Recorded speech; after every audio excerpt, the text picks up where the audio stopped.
Good evening, members of Spiritual Encrypted Encounters. How's everybody doing this evening? Hope everybody's doing right. For those who follow Spiritual Encrypted Encounters on Facebook, my group, and for those who follow HCS895 Short Reel TikToks, how's everybody doing this evening? How you doing, cousin Jesse? I'm doing great. Greetings and salutations to all the members of Spiritual Encrypted Encounters and our lucky mascot, Rebel. Yes. He's already hitting me up for the treats. Let me share to the other groups real quick. What do you think about last night's show, cousin? It was a heck of a show, man. It was a good show. A lot of topics were being spoken. Yeah, I especially like the fact that Madeline was in on it, man. Yeah. Well, I sharing wish is more. caring, man. Yeah, Everybody, it made for a good show. everybody, you know, how we do it, man. It's Welcome, Exuberance. Welcome to the show. How you doing, we brother? share to the groups real quick that I don't normally share to.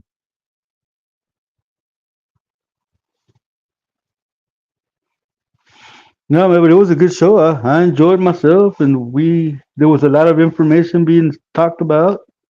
And the sister Madeline, she's had a lot of experiences, man. Well, in Chicago, she's from Chicago. You know how bad it is Oh, over there, man. yeah. Well, I was young when I lived there, dude. I was maybe 5 or less. Welcome, Madeline. How you doing? All right. We are fine, exuberance. We are getting the mascot his treat because he's like already there demanding treats. Yeah, I already got 'em 2 treats right off the bat. Welcome, How's Michelle everybody doing this Delaney. evening? Let me go to the comments. We got how you doing, Exuberance? Got Sister Madeline, We got Michelle Michelle Delaney. Delaney. How's everybody doing today?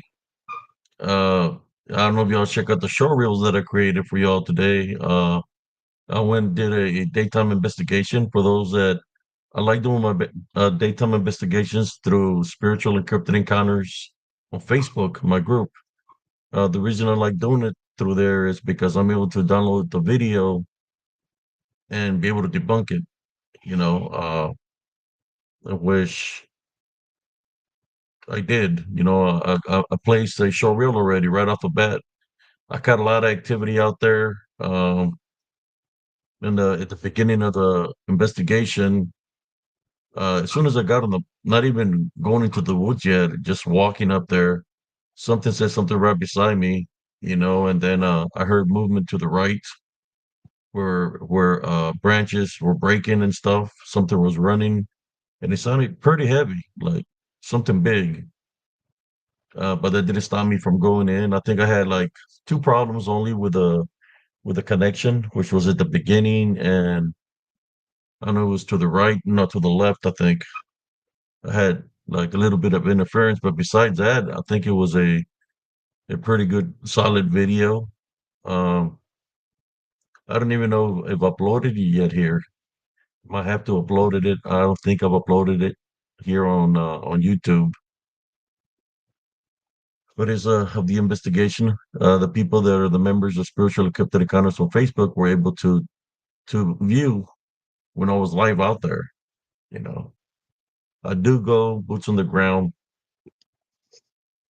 or should I say, I go investigate.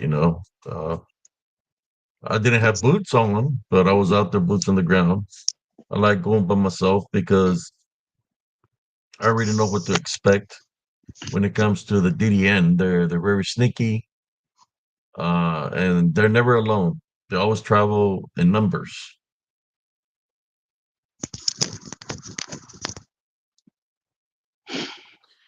Sister Madeline said, "I remember the one reel Abe had where you can see a shadow run across in front of the camera." They're real fast, and the reason you can see it like a blur. And so it's kind of like it's when people make fun of the pictures, they say, "Oh, it looks like a blur." Yeah, because if you look at the real footage, it's fast. It's faster that it looks like a blur because it's moving super fast. It's not moving like an animal or like a human being. It's moving in spirit form, and when they're in spirit form, or should I say, in elemental form, because they're like taking many different forms. I remember I got off the vehicle today. As I got off the vehicle, there was a what do you call those? Dust, dirt devil. What do you call them? Yeah, dirt Yeah, devil. the dirt devil. A white one came passed right beside me. It was huge. It passed beside me. Check it out. It passed beside me, took a right, and it went into the parking lot. It was a white one. So when I seen it, I was like, "Is that something telling me don't go into the woods?" Because it was white. It was in like the picture that I have that you could see that they're all black. This one was a white one. So I'm thinking it was like trying to tell me, like warn me. I did the sign of the cross and I said a little prayer before I even went in there, which did catch a lot of activity. I'm gonna try to place a picture almost every day because I caught a lot of stuff in there. Yeah, let me go to the comments here real quick. Oh, okay. Uh, Welcome, Walks with Bear, aka Bounty Hunting Bear. Welcome let to the me show. put everybody's comments on there before I continue. But yeah, I'm okay. I didn't get like attacked in any kind of way because I had my protection around me. Uh, but yeah, there was a lot of activity out there. Well, cousin Jesse was viewing the live. Where did you feel? Where did you hear the movement from the video? You had your earbuds on. Yeah, I was watching the video, and when you started walking, I could hear the Something say branch. something right off the bat. Yeah, but what I heard the most was the branches snapping along the tree line on your right, and then they Yeah. went and was started snapping on your left. So I knew you were surrounded. I commented that my hairs were standing up on my arms and my head. Hello, Rio MMA. ¿Qué pasó, homie? And then while you were walking, man, after you turned to I think you turned right. You were panning with the camera like that. I saw something black, and then when you came back like that, it was gone. It looked like a dog. Was it on fours or The I think it was trying to duck down. It was on all fours, and then when you pan back around, it was gone. I've got a picture. You remember the path I entered to go to the other side? When I exited back, I turned around, just took a with a camera. When I looked at the footage, there was two of them standing like they followed me out of the woods. They were standing right there in the path. Well, when you There walked was when you walked into the path, cousin, when you first got there, that you started walking, there was a big, tall, black thing right there on your right hand side. You panned left, and then you panned right, and it was gone. But it yeah, was I got a tall, man. picture of it. I know, I got a picture of it. That's what I said. I captured a lot of images Welcome, about in the Lawrence. video. And the one that you said, I caught it, man. I caught it on camera. It was pretty big. There was one that was on all fours. How old boy will be talking about saber-tooth tigers. This was a black one, and it was massive, dude. And it was on all fours looking at me. It was huge. Yeah, that first one that I I just saw, that black one, I even commented, cousin, that that's right in front of you. Yeah. Maybe I ought to post the video so people can check it out. You know, after the live, I'll post it because I was just too busy debunking the video. I believe I also caught an image of what seems to be a dirty, what they call the Tonkawa, because you can see his body and everything, like a native standing right by the path, like literally standing without a shirt, right by the path as I was going to take a left. I caught it Yeah. on there, and there's Uh, something else by it on the ground, like on fours. I just I need to work on the pictures. I think if I would have taken more time, I'll be able to catch more stuff in there. yeah, no, the whole time you were there, man, all my senses were going off, man. I'm sitting at home with my hairs standing on end on my arms and the back of my head. I think over there in that other area, that power plant has to do a lot with them getting energy. I'm thinking that's why that area is a hot spot since they're in spirit form. They're near the power plants or anything where there's a source of energy. That's where they're at. By those power plants, by anywhere where there's some kind of power. Your homes got power, don't they? Electricity. So I believe that's where they're at, man. Like anywhere where there's a source of energy, so they can manifest. Yeah, but the that one had some kind of power because it was breaking branches and I could hear it moving, man. It's like heavy as hell, like boom, boom, boom. You could hear the big thumps, and I was like, "That's no damn deer, whatever that is. It's huge because you could hear where it was stepping. But I did catch something, and I want to share with y'all. And that's when I'm going to make a show reel off of it. Now, I'm not going to take a picture. I'm actually going to make a show reel of the footage where I'm walking in that path at the beginning before I go to the wood line, and to the right you see something manifest, and it's as tall as the trees looking at me. It's got ears and is taller than the trees looking my direction. And I caught it, and then as I'm walking, it just disappears. You know, I've seen that. when people say, "Look down, look for footprints." Oh man, look up because they're normally looking down at you. I'm talking about the DDN. The people that are looking for footprints. I don't know what kind of footsteps you're finding or whatever, but it might be other people's footprints where they're sliding the mud or something. But I got the proof when I work on this footage, brothers and sisters. I got the proof that there are not. I repeat, they are not in the flesh. This one literally appears out of nowhere and is tall, is on top of the tree. He's huge. He's got a big head with ears up, and it's looking at me. And as I'm walking, it just disappears, and you don't see it no more. You see the tree, but you don't see it no more. I think there was two that appeared on the video. There was one looking at me, there was one to the right of me. But as I keep on walking, it just disappeared. They were there for a good second, 2 seconds, then they're gone. What's up, Overbuilt? Welcome. How you doing, Lawrence Morgan? Yeah, cuz if they were looking for tracks, all they were gonna find was scat. You found a bunch of scat around there. Yeah.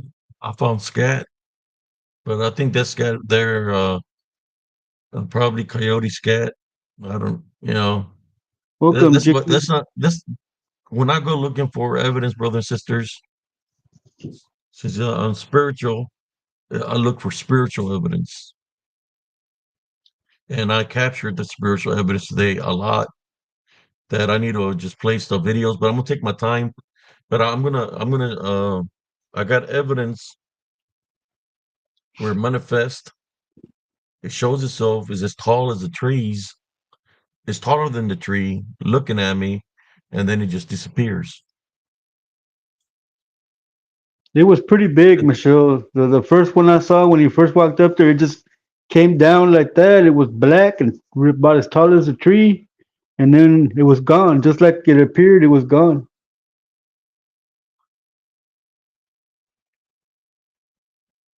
What I can do right now, if you want me to, I can place the video, or I can wait afterwards because, like I said, I still need to debunk a lot of more of it. I was out there for about 35 minutes investigating, and I caught a lot of stuff.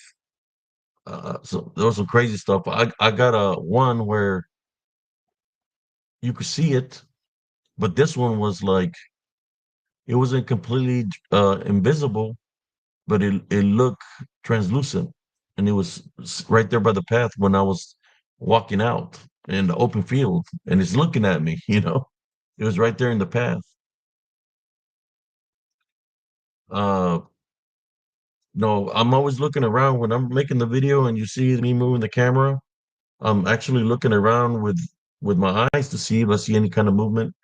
When I stop and point somewhere, it's because I'm sensing something or I'm feeling a certain way. So I aim the camera to see if I capture something. But they move very fast that if I'm focused one way, they can pass right behind me, and they move so fast that I'm not gonna see them because they're moving super fast. They're moving in spirit form.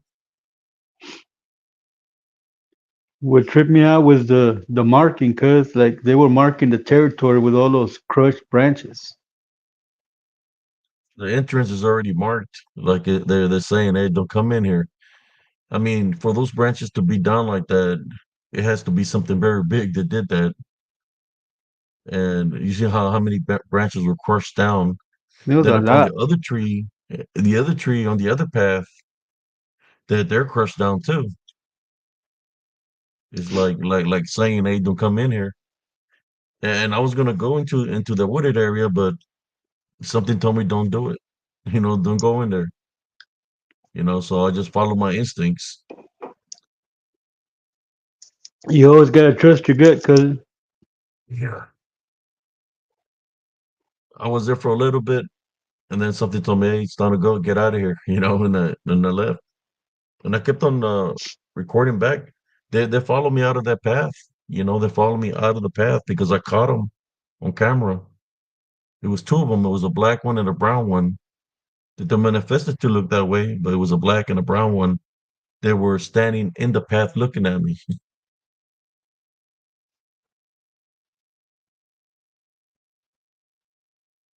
Yeah, but the other ones that I captured, man, those were well, it's all in that area, the big ones. But the one that appeared out of nowhere, that had to be. I'll tell you how, man. That was. I'm gonna show you the picture.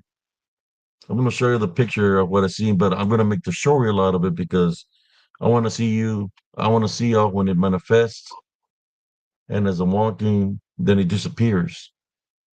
Now that well, one was huge, and I think that's the one that was breaking all the. No, until I heard a big thump, like something was breaking.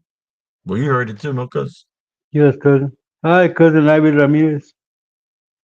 Yes, Lawrence. When your hair stand on end, there's something spiritual near you. That's your body's warning system.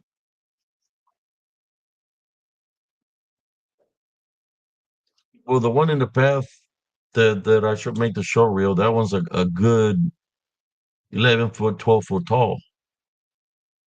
The one that I made the show reel out of. But the one that was looking over the tree, that's way taller than that, man. It's got to be, I say, like 20 foot. Look, I'm gonna show you. Well, It was big, man. uh, It was big. let me see if I can show you the picture of what I'm talking about.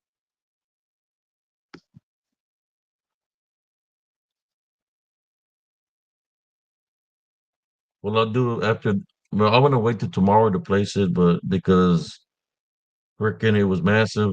That's all I know. It's huge.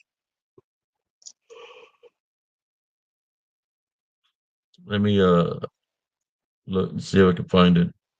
It was the Big, Schwartz exuberance. The man. Schwartz. You're not gonna believe how big this sucker is, man.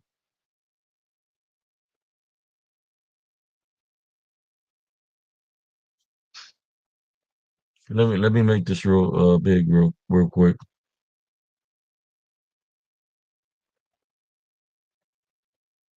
Wow. Wait up, that's the wrong picture. Oh man, Damn it, boy.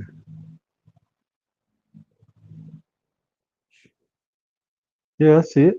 Right in the middle. that's huge. That's big. It's got to be at least 20 foot. There was a bigger Huge. one that you missed, cousin. Y- When you There's walk. another one beside it. Look, there's Yeah, another one right beside it. Look, you see it? yeah, but there was another one more off to the left side of your screen, to the right. Well, when you voice it at you, to the right side of your screen, there was the one bigger than that one. There You go. and they're there. They're tall, man. What shit? Like 15 feet, 20 feet tall. The other one that was Up just here, black was bigger and than both of those. I see it.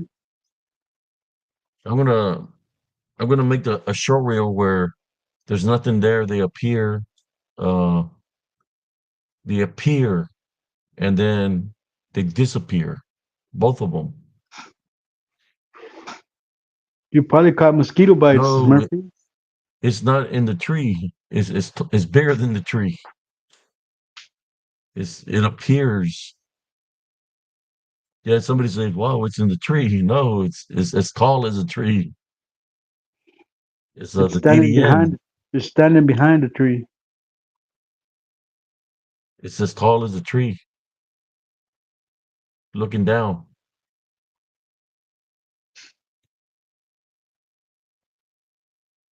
And Maybe eventually. there was two of them. One was Welcome, real close Cynthia. to me. Yeah, I need to really debunk the video to where the part you're selling. Maybe you can do a timestamp on me, cousin Jesse. Don't When you know. tell me, you can tell me where you seen the big one, so I can go check it out. See if I can find it. It's right when you walk into the woods. It the one that you the big one you saw right there, and the one next to it. Then on this side of the one that's next to it, there was a bigger one, man. But it came down and it went back up. It was just black. It didn't even have form yet. It was just black, a black shadow. Black Shadow.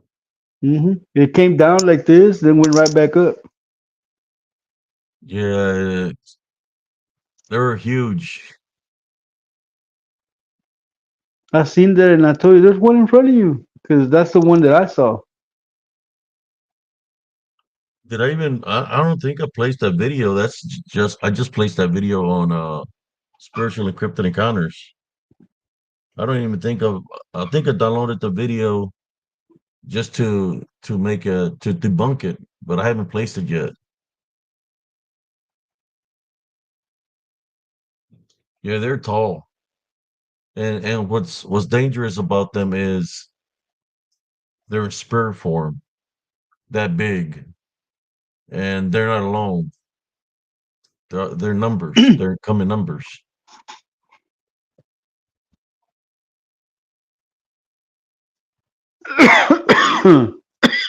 Yeah, sometimes they look like a blur. You think it's just and I a and shadow. I No, it's because of the way it's moving. A shadow's going to stay stationary, right? If it's a shadow of a tree or a shadow of something, but when it's moving and it passes right beside you, that's a shadow's not going to pass you up like that. Not moving that fast. A spirit will. Here's Rebel again, asking for another treat.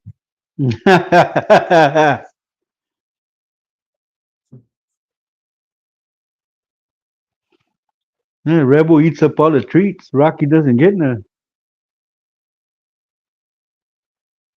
Lawrence says the scriptures says men's hearts will fill them to fear of what's coming upon earth. Well, I've seen what they are, man, and they're infiltrating. They're setting up. You know, they've been here. I believe they've been here for a long time, but now they're literally the veil is being lifted. That those are the spiritually gifted. You're going to be able to see them. I mean, for some reason, they always come around me when I go do my investigations Yeah, they follow you real bad, man. I don't get that. It's like you attract them. because I'm attending the Love Foundation. I truly, well, you know, I've been blessed to come. I've crossed over spiritually, and I got blessed to come back. So they hate that I'm a chosen one, a blessed one. That God blessed me to be here amongst the living. You know, so it's like when I got blessed, it's like that everything of what I've been through. You know, Welcome, Monsoon Vision. God Welcome, knows Tyler Russell. that I'm good, right? That I have a good heart, and He blessed me to come back. That's why they follow me because they know that God has blessed me. So you know they dislike anything of God's creations. So if they dislike God's creations, then they like this God's blessings, God's miracles, anything that the Heavenly Father does. Yeah, It's cousin. like they hated, you know, they would have hated Jesus Christ, or the in DDN, you know, that they hate anything that's created out of God or anything dealing with God, Jesus Christ. You know, they hate that, so they show themselves through the spiritual law. They have to identify themselves. Yeah, cousin. Cynthia says that Rebel is smart.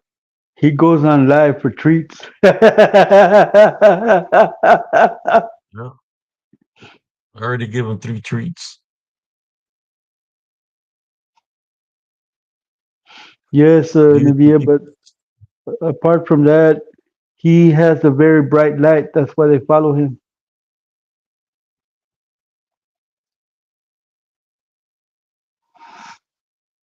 All see? right. I'm able to capture them on video because they surface up. And what they're doing when I make the video, they're actually identifying themselves. Settle down, rebel. Identifying themselves to me through spiritual law. They're identifying indirectly, right? Through the video. They're not or they're making a sound like when they were running, breaking the branches. They're identifying themselves to me indirectly. When I catch them on the video, it's a form of identifying themselves. So they're showing themselves to me, but I'm catching them on my camera. Smurfy, I When had I no hear idea they tried to kill him again. Smurfy wants to know what you think of the second assassination attempt on Trump. I heard something like that, but I think they caught the persons that did it. I don't know. I'm not keeping up with all that, but yeah, they're gunning for them. They want to take. They don't even want them to. They want the easy way in. You know, they want to cheat. Because they know that they're going to lose, so they're trying to kill them. That's what they're trying to do. I'll be right back, cousin. All right.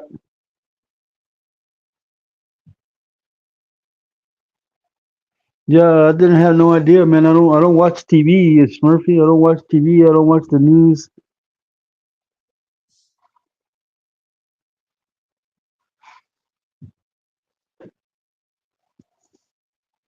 Because it sounds to me like they're trying to make sure that he doesn't win. You call her Mala?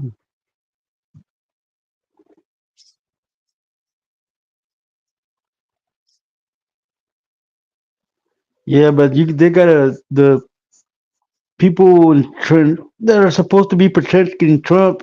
They should all know where everything's coming from. It's camel toe hairs. Those are hits from our own government. Joe Biden's still president, right? At least till next month.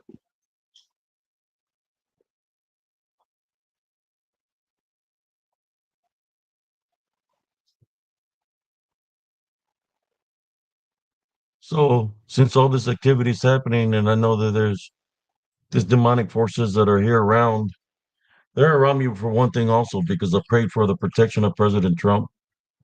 I think that's why they're around me. So we're gonna pray for him right now, because I know how it feels to be targeted where people try to take you out because I've been in those situations. And when you're a target spiritually, that's why I capture so much things that I capture out of the DDN because they don't like the works that I do. So we're going to pray for Donald Trump and his family at this time here in Spiritual Encrypted Encounters. Heavenly Father, at this time we'd like to pray for President Donald Trump and all his children. We would like to place heavenly spiritual crosses on on Donald Trump from head to toe.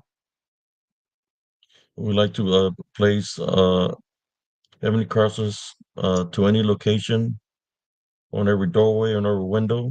As we place in heavenly spiritual crosses so there will be no spiritual attacks. If there's anybody trying to come up against them because they're being used as a weapon or of death, uh, we call upon you, Heavenly Father, to send your angels and the Holy Spirits to cause confusion and for the enemy to stumble, whether they're trying to attack them physically or spiritually through witchcraft or necromancy. We take authority over anything unclean. We tie, bind, and rebuke you in Jesus Christ's name. Uh, leave Donald Trump alone. And for anybody trying to come up against them, we leave it up to you, Heavenly Father, to take care of them accordingly. This we pray in Jesus Christ's name. Amen. Amen. Uh, as big as they are, they're pretty massive. And, you know, I think I have a picture of one that was massive like that, but this one's, I believe, are even bigger than the one I caught over there down that road where my friend used to live. They're pretty tall because I heard how they were breaking the branches, like the stump, the when they were, it seemed like they were walking, you hear a loud sound like something heavy was stepping on the ground, but you Welcoming know, it. like it was something heavy stepping on the ground, kind of like you could say, like if it was a giant walking. You know what I'm saying? That it's gonna make a thump that you're gonna feel the thump because it's something big.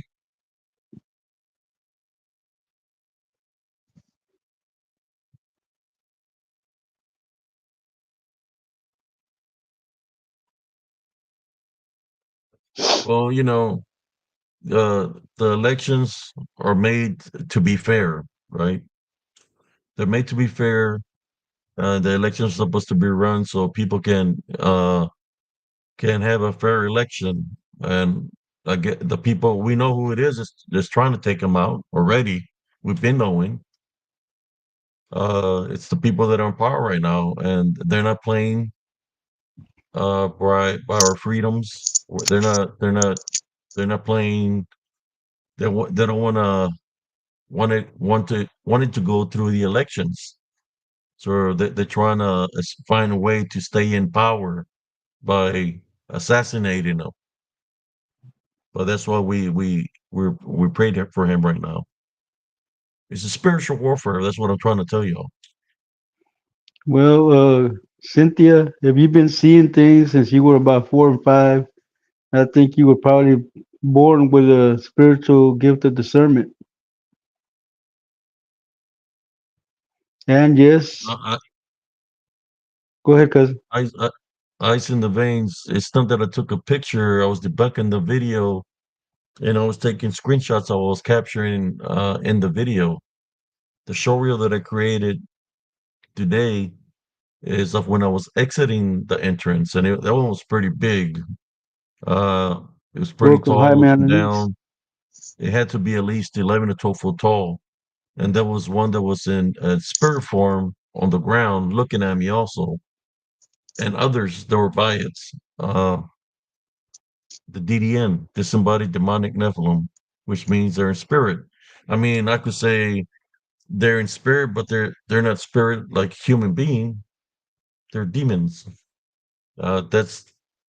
That's what they're here on Earth to roam as demons without a spirit or a demonic spirit without a vessel. So what do?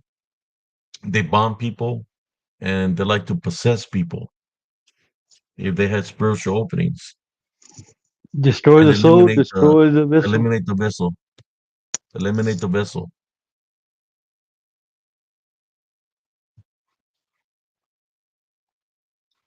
How you doing, brother? Hi, Melanice. I'm looking at the comments here. Did you Yeah. see Cynthia's comment? Hmm? She says, so as I asked before, Abe, is it because we have light in us that allows us to see them? Or is it just another gift our Creator gave us for a reason? I have seen things since I was about 4 or 5. Yeah, it's within us. It's within everybody. Uh, the spiritual gifts is within everybody. It's just sometimes uh they target you. They target every single one of us that's born. That's when we're kids. Sometimes they derail us. Make us go through a rough childhood to bond us or to place themselves in our lives to you could say to misguide us. You know, it's they don't want us to awaken spiritually of who we truly are. So their main mission, since they're here in disembodied form, is to cause chaos and division and to misguide people. They're not going to mess with you. They already have you what they want you. If you're doing what they want you to do, they're not going to mess with you. It's when you awaken and you try to help out your brothers and sisters, you try to awaken spiritually. Uh, they see you as a spiritual threat, in which they do try to come up against you, but the Heavenly Father protects us to be able to do the works that we do. But Welcome, Julia J. we're blessed with the spiritual gifts of discernment, brother. By forgiving Montana Love Foundation, we get blessed with the spiritual gifts of discernment.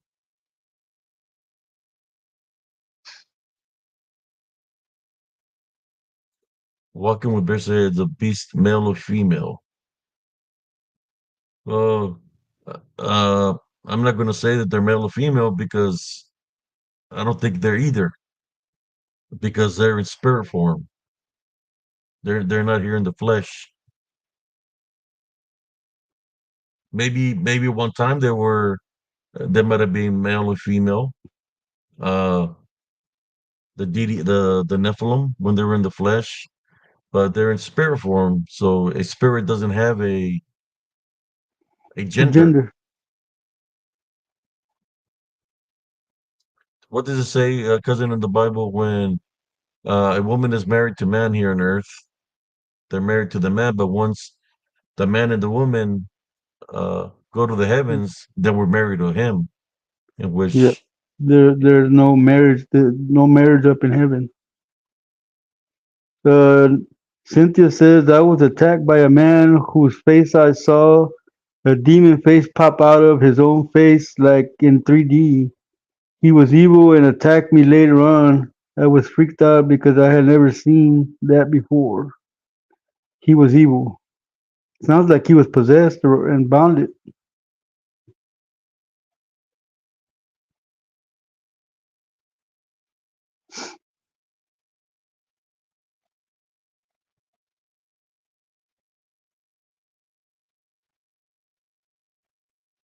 this it's it's prophetic things. It's basically the Heavenly Father showing you what's to come spiritually for you to be prepared for what's to come. So when you see a scenario in your dream that's going to Welcome, happen, Cornrow like me, Official. I've had it where I'm shown something and I prepare spiritually because he's showing it to us for a reason. So we're supposed to prepare spiritually, uh, just in case, whenever it does show up, we're ready for it. So he shows us something in advance. So when the day comes, you've had enough time to prepare for that situation in which you're going to be able to react to it accordingly when the time comes. As the Heavenly Father, there's having a showing you things spiritually, what to prepare for, letting you know something ahead of time, warning you, right?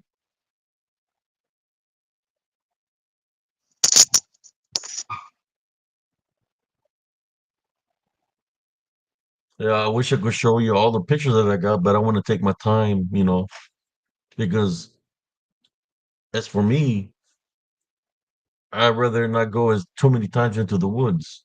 I know it's been a while I've been out there because when I do go over there, imagine something is as tall as that tree trying to put pressure on me, trying to press my vessel down, right?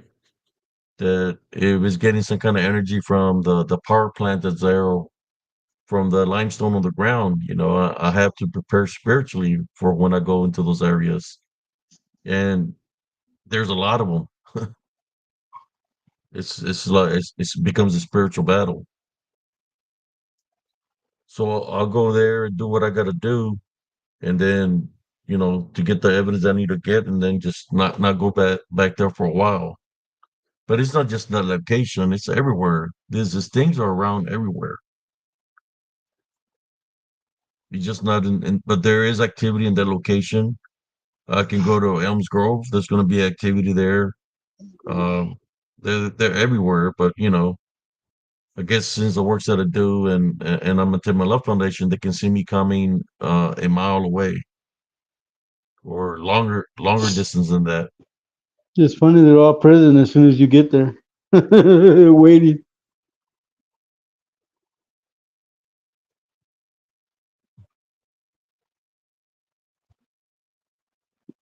But when I'm looking for something to manifest and come at my way, doesn't matter what form or shape that they take, because I'm ready to fight spiritually. I'm ready to tie bind and rebuke it in Jesus Christ's name. That's why they stay away, because they already know what I'm ready to do, you know, which is fight spiritually. As big as they are, imagine what they would do to somebody that's not spiritual ready to fight spiritually. Somebody going out there, this gifting them stuff as presents, in the form of like they're worshiping them or something like that. If they only knew that the only thing they're interested in is their soul.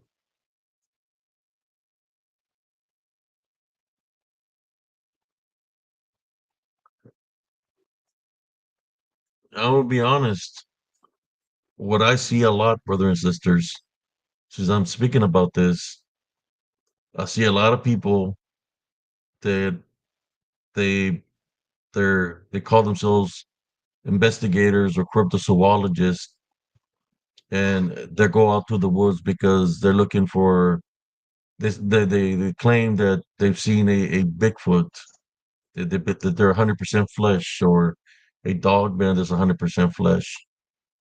Well, I have the evidence that I'm going to place tomorrow where it appears out of nowhere and then it just vanishes out of nowhere. It appears and disappears. There was two of them, in which basically what I'm saying is they are not flesh beings. They're demonic in nature. Like I said before, the people that are out there that are hunting, looking for cryptids, yeah, they most likely might be seeing something, but I know that they are not of the flesh because the reason they're showing themselves to them is because they want them to believe. So by now, there's a lot of people that has already believed that they are real, that they're in the flesh, but because of them believing that they're in the flesh, there's a opening in the armor, right? Welcome, Les They got a Delgado. spiritual opening, the spiritual opening of belief, in which if it's a DDN, disembodied demonic Nephilim, manifesting to look like any kind of cryptid, you can place any cryptid on there. Bigfoot, Dogman, Goatman, whatever cryptid you want to put on there. But it's really a DDN, a disembodied demonic Nephilim, and they're believing in it. Well, then it's got power over them already. If we're certain things are going to happen to them, if it's already bonding them, and it's not just one of them because they come in many. Demons. They're many. Uh, they're going to have all kinds of problems. Uh, we've Welcome, had Rich people that have Runner. already passed away already. Many people that are falling left and right because of the spiritual opening of the power of belief that they're believing that they're real, and that's all they need. That's all they need for them to attack spiritually. If you're believing that they're real, but you're giving them power over you because you're it's like indirectly you're believing in them, even though because they're the ones that are manifested to look like those cryptids. So it's kind of like if you're believing in it, then you this is the opening that he uses that's attacking people in the cryptic community, paranormal community, where people are sick and people are dying because they're not taking the proper measure that when they go investigate to pray to place Jesus Christ first to maintain the love foundation, they don't do none of that stuff. So their Welcome, Yvette. foundation has a lot of cracks where they enter and they attack the foundation, the vessel. And once they take over the vessel, they destroy the vessel.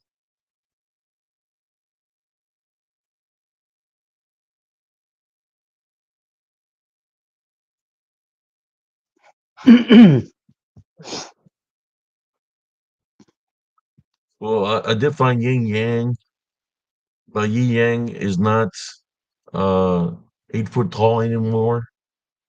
I seen yin yang out there. That's what I call him, yin yang. The reason I call him yin yang is because he's black and he's got a white face, or the manifestation that it takes, right? Uh, yin yang, what I call Welcome, him, Texas Lermy.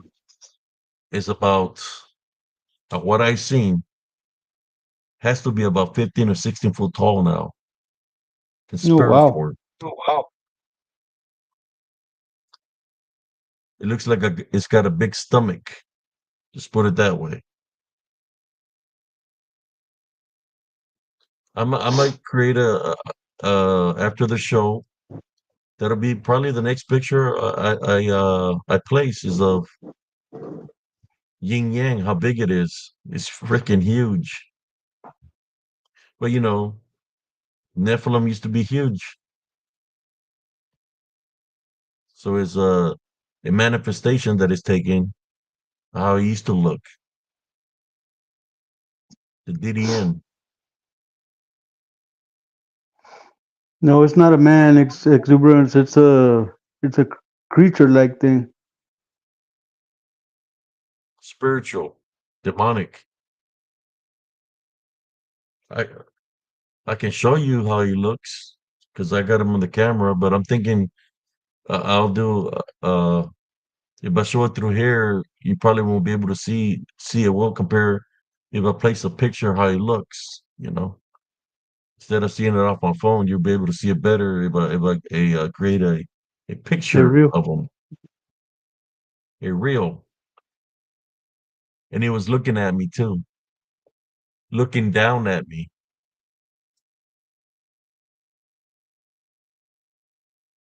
The DDN, disembodied demonic Nephilim.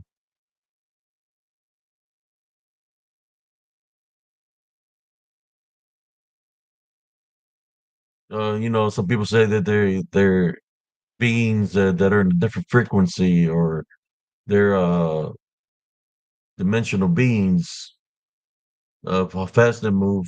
They It's not that they're in spirit form, so they move like a spirit. A spirit can travel and cover a lot of ground real fast through the elements. Think we lost cousin Jesse.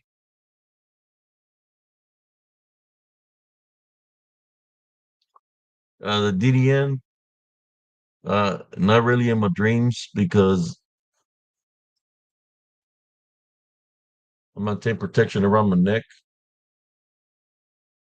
I've caught them on camera. I've had encounters with them in Elms Grove when I was awake because they were trying to attack my vessel spiritually, as in demons.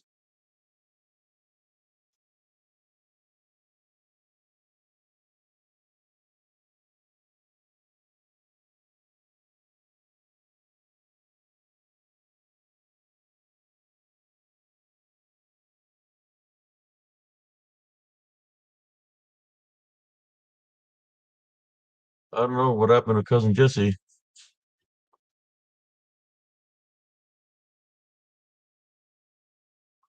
I think he might have hit the wrong button or something. Anybody got any questions that you might want to ask that I can give you some answers to?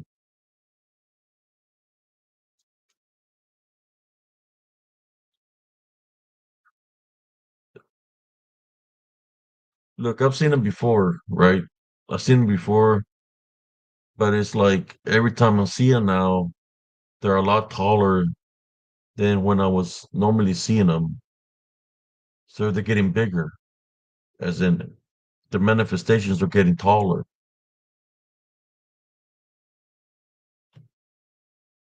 That's what I'm trying to say.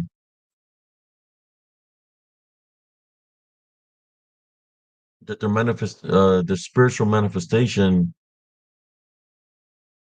they're looking like giants. That's what I'm trying to say. That they're getting bigger. From when I first started taking capturing on camera, that wasn't that tall. There were height wise at the beginning, probably like 8, 9, 10. It varies, 11, 12 foot, 13 foot. The one that I caught in Elms Grove was like about when I measured it, the height to the where it was standing, it was like 13 foot tall. Well, this one's here are way taller. We're talking about 18 to 20 foot tall.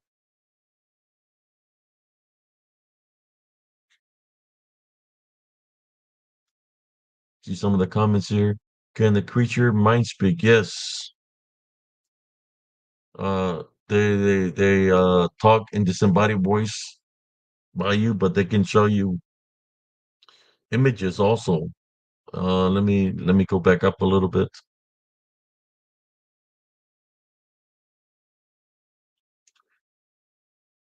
Rye had to tell him to have me back, so I don't know what happened over there. I'm glad to hear.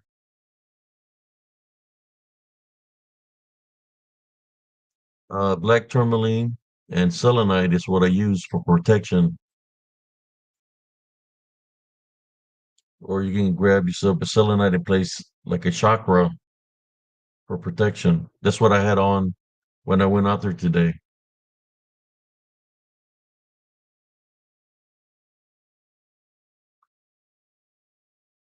I believe it keeps them there because it used to be a native Indian burial ground or where people died. Many people died there.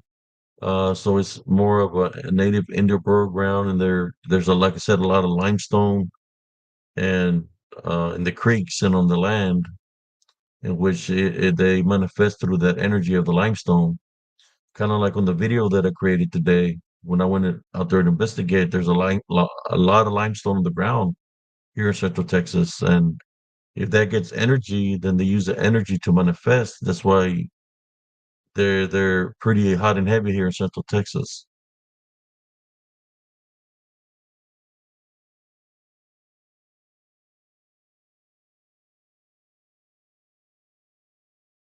Somebody says here, has anyone else seen sky demons? I have seen some beings in Nolanville, Texas, where I was fixing um, my friend's Monte Carlo, and when I got up to take a break because it was a hot day, I seen it fly from behind a tree line that was pretty tall.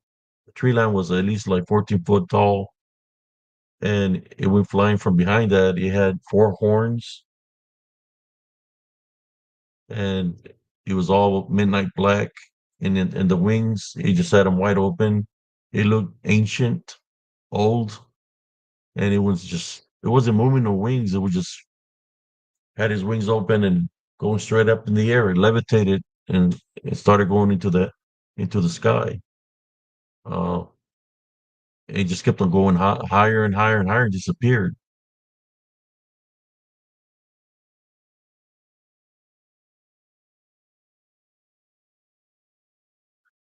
No, it's not. It's not a shadow person. It's a demonic spirit or shadow spirit. It could be. It could be maybe something that might have like a shapeshifter skinwalker or something that dabbled in the witchcraft and necromancy. That's what's still here in the land, or something might have happened that they're trapped here in that location. I got, like I said, tomorrow I'll place a picture of how big it is. The original picture of Yin Yang, he wasn't that big at first. Like I say, he was like 7, 8 foot tall. Then I seen how he he was growing more in spirit. It went from like 9 foot to about 13, 14 foot. Now it's taller than that because they're the disembodied demonic Nephilim, the spirits of the Nephilim. That's why when the people talk about the Gondor giants and all that stuff, of what I witnessed, that they're amongst us in spirit.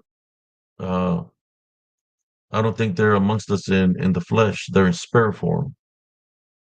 We know them as demons. I call them DDN because I go all the way back to where they came from. You know, they're disembodied because the Nephilim got destroyed, right, through the flood. So the only thing that remains is the demonic form. So that's what I call them disembodied, which means spirit. Demonic because they are demonic. They wasn't created by God. They're created by the Watchers. Disembodied demonic Nephilim because that's what they were.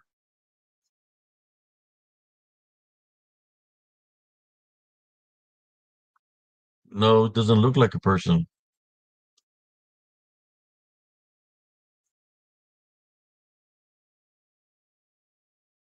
Uh, what is it? Texas Learning.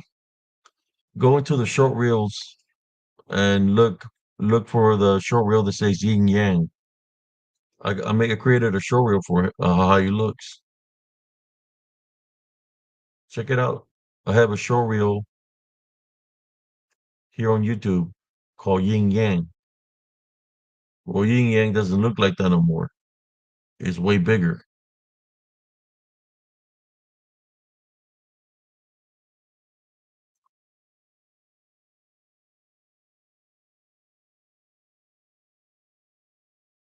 This all falls in the same category, brother exuberance. They all fall in the same category, you know. They what's fall in the you talking about the Legion? Yeah, they all tag too. They can they're demons. They all have those capabilities of possession. You can be attacked. The fallen one third, the DDN, whatever they taught through witchcraft and necromancy. The the so-called Bigfoots or Sasquatch natives said that they corrupted their people through witchcraft and necromancy. That sounds familiar? Didn't something corrupt the Egyptians through witchcraft and necromancy? That's what they do. They corrupt so people can believe in them. Once they believe in them, then they already got them what they want them because they're believing there's an opening. I'm more than sure the slaves from back old, the reason they were being trapped because they were being bonded through the witchcraft and necromancy. That's how they were being bonded. That's why it took had to take a man that was directed by the Heavenly Father to free them, an anointed one, a blessed one, to free the people that were not just bonded through slavery physically, they were bonded spiritually. When they crossed the Red Sea, I mean, yeah, the Red Sea, that someone went back to the old ways of what the pharaohs were teaching them, right? Where they were slaves. Let's see.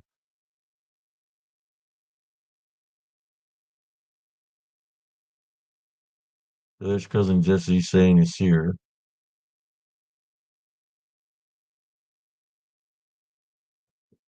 What's up, cuz?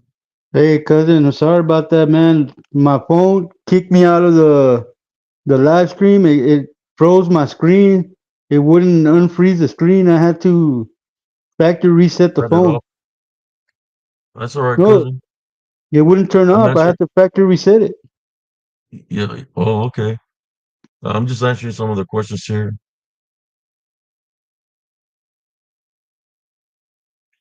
Um, People don't understand that the curses, some of the curses that were happening, is it was through blood sacrifice. That's what people don't understand. Like the natives from here, from Central Texas, Tonka ones, instead of dying in the enemy's hands, which were the natives that were out to kill them because they were cannibalized a lot of natives, a lot of Comanche and Apache. So instead of dying in the hands of the enemy, like brother Monsoon says, they curse the land. The way they curse the land is the head of the household cut the wrist of each family member and his What's up, own wrist Relax. while holding hands, forming a circle. So the blood would spill. It was a ritual.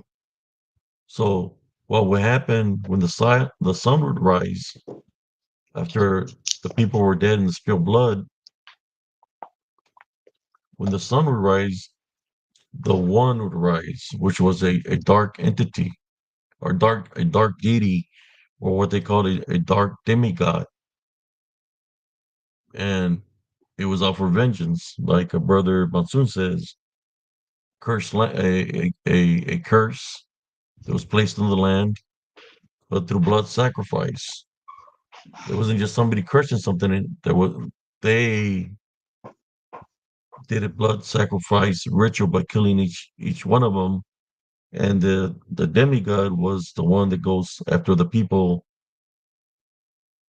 that was going into their land, like because that they remain. It's kind of like opening a portal through blood sacrifice. The portal is always going to be there.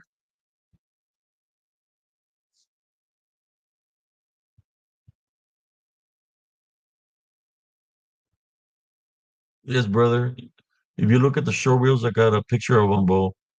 When I caught him on a video today, he is not small anymore, man. Very tall. He's still got the white face, but he's very tall. Looks like he has got a big stomach, man. It's huge. He was looking at me. You think about it. There's demons. What do they collect? To collect Cousin Jesse? souls, cousin. So if they collect souls, what happens to them? Because it's energy. No, they get eaten or destroyed. The the DDN, they're going to get bigger with the energy or the collection of souls. Right now, the it was pretty big, man, bigger than what is in the video. Tomorrow, we'll make a video because he's standing on twos. He's sideways and he's looking at me, and you can see how big he is. Welcome, Deborah When I Northwood. show the picture tomorrow, you're gonna freak out, man. It's freaking massive. Should I say spiritual massive? Because I'm looking, not gonna see it with the naked eye. I could sense something. I couldn't see him, but the cameras were caught him because I was live.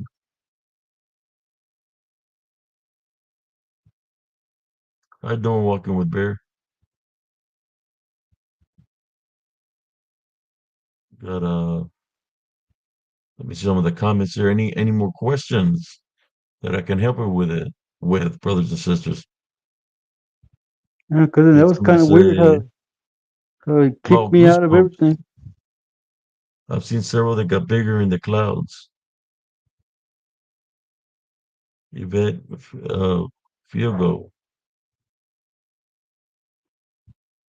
That's a What's good that, question, cousin? Madeline.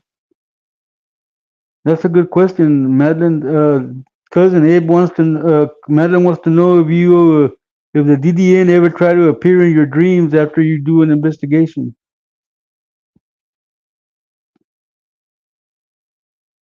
They don't appear in my dreams. Uh, they show themselves to me in spirit form. That's what they do. They don't they don't go into the dreams. They literally show themselves to me in spirit form.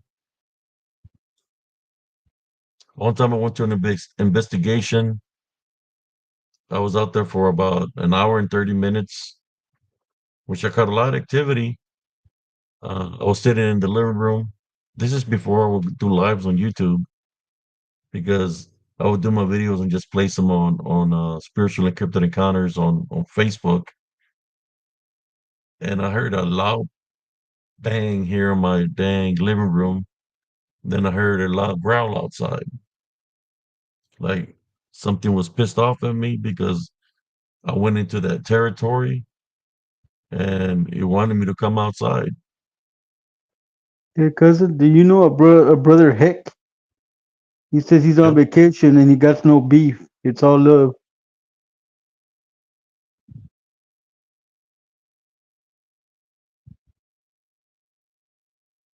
Somebody said, "Wish you had a donation button." The only thing I There is got one. is a PayPal. I don't know, man. I That didn't is a put it good on there. combination, Josh. It was my stepson that placed it on there. I don't know how to set all that other stuff up. You might want to talk to Madeline. You banned him, Madeline? Okay. Yeah, she's got the power to do whatever she wants to. They got talked very badly about me and very badly about Sister Madeline. So yeah, we don't And want then that do guy in what you here. must. Do what you must, Madeline. That's the one that was going coming at you sideways, cousin. Oh yeah. The palero, Hmm. remember?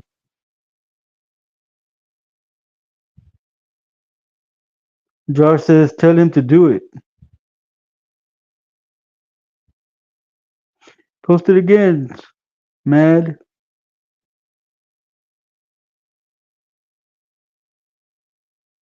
Yeah, Madeline was looking for him to come in here trying to start some crap. Yeah, he was talking bad about me, Primo, too. So yeah, I don't need that guy in here. Yeah, he came to the right All the channel. moderators that I gave power to, do what you gotta do. You know who the people are. He They've says been she's a pervert. She says he's a they've been pervert. coming at us negatively. When they come in here like that, man, it is no longer called the scripted and the paranormal and the spiritual encrypted encounter. This called the Boots to Asses channel. So Sister Julia, the Law Foundation that will work will be the one through Jesus Christ. Hello, Nelly Turner. Welcome. That's the only Law Foundation that will work Mr. because there's Josh, other welcome. people that say they have love, but the love they're talking about is sin. That will There's not a work. there's Abe's PayPal account.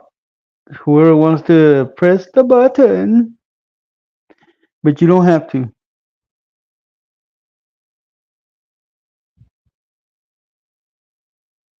It's really him, Ice in the Veins. It really is Josh Turner.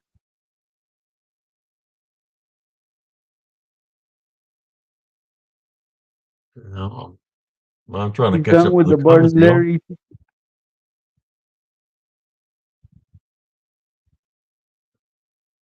Oh, there it is. That's the PayPal. Yeah.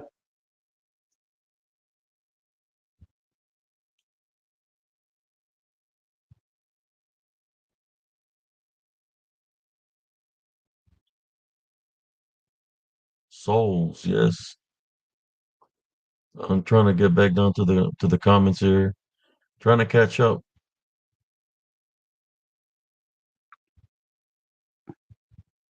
You know, sometimes you just get to talking and the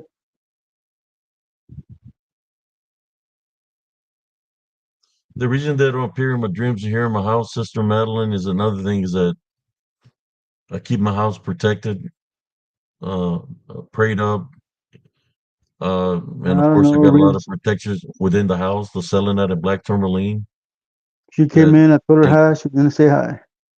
they can affect. You know, they can. I mean, they can come in because I don't allow them in. When I left the site, I said if there's anything around me or trying to attach yourself to me, you're not allowed to attach yourself to me or follow me home. Then when I got home, I said, if there's anything here around me, you're not welcome here. You need to leave. You got to take authority over them, Hey, especially cousin, when you catch investigation. When you catch a lot of activity when you're investigating. cousin. Uh, Madeline says to pin the link to the top of the chat on YouTube. Your PayPal. of trying to do something here.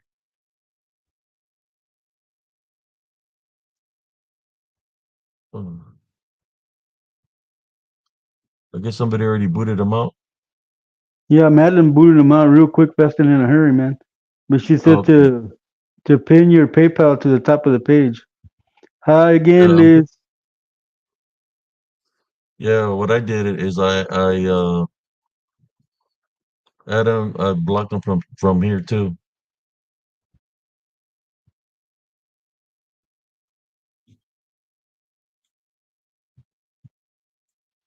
She posted it again, cousin. Your PayPal. Huh? She posted your PayPal. She wants you to put it on the top of the link on YouTube or Facebook, something like that. She said. I see the Morgan PayPal too. there. She wants me to post it where? I think it's already on my on YouTube. It's if you go to the spiritual cryptid encounters, it should be there. Okay. on YouTube. It's already there on YouTube. Después de una hora, Liz.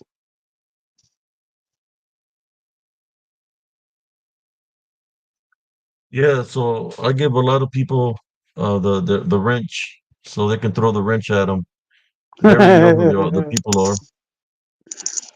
Those who have wrenches, you know who you are. So you If you got the can dodge a power to. wrench, you can dodge a ball. Ace Banner 007. He says she wants you to pin it to the top. I don't know. The top of what? On YouTube? The YouTube? Ask Madeline because she's the one who wants you to pin it. I don't know where.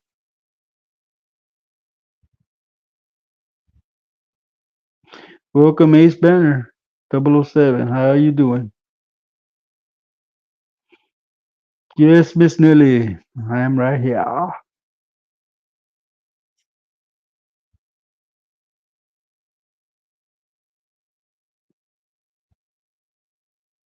Let me catch up on the comments, man. Top of the chat. What's that? Exuberant says to pin it to the top of the chat. Shut. Your PayPal account to put it to the top of this chat. Of this chat. And there she posted it again.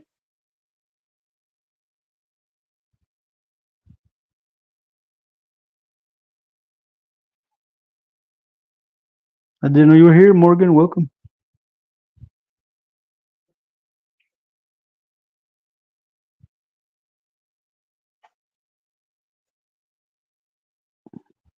I don't know, man. I'll do all that. Tech support. No, I'm just kidding, cousin. Man, I just I know it's on YouTube, so I'll try to figure it out tomorrow how to do all that. All right, let me see. I'm trying to see if I can catch up to the questions. Do you want me to place that on the top of this chat? Yes. I don't think I can. There? Mhm.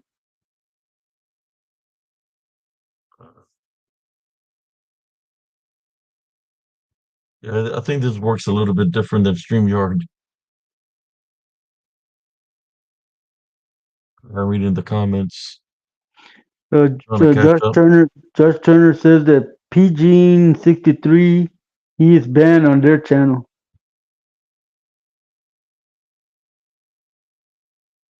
Where is it here? He's in here somewhere.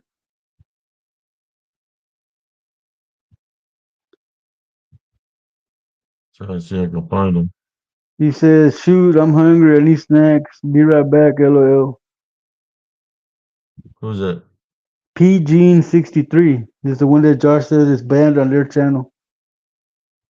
I got them.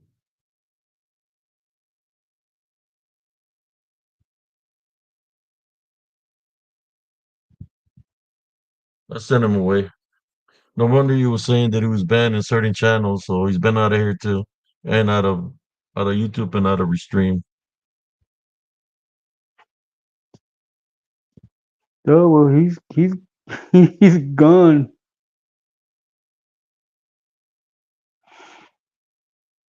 Who's this? We got Ace, Oh, Ace they're Banner. saying that I know Ace. they're saying it wasn't PG. My bad, Yeah, Josh. He's gone. Walks with Bear. He went to get a snack. You gonna have to bring him back, cousin. bring who back? The one you just put out. PG. That's the Yeah, one I took out. yeah. They're My saying that brother. That he was Brother talking Josh about says some. That he was talking about he's something banning our. else.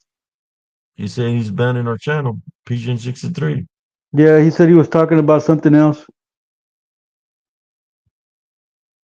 Well, it says right there, Pigeon Yeah. 63. He is banned on our channel. He said he was banned on a back porch or something also. So I don't know how to bring him back. Oh, Madeline brought her back already. Oh, okay. Sorry about that. Our bad. Oops.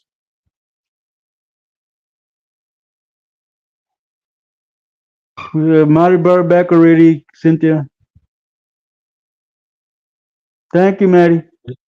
It's just to connect to hit the dots. The dots to pin the top. So, talking to them about Brother Heck. Okay, sorry, Josh. The only thing when I hit the dots here, it says block user on YouTube, put user on timeout on YouTube, add to block list. When I go to the messages, that's what it says here. That's why I was trying to figure out how to place that to the top. What Sister Madeline placed, No, because the Madeline only brought way her that back, people. So she's back.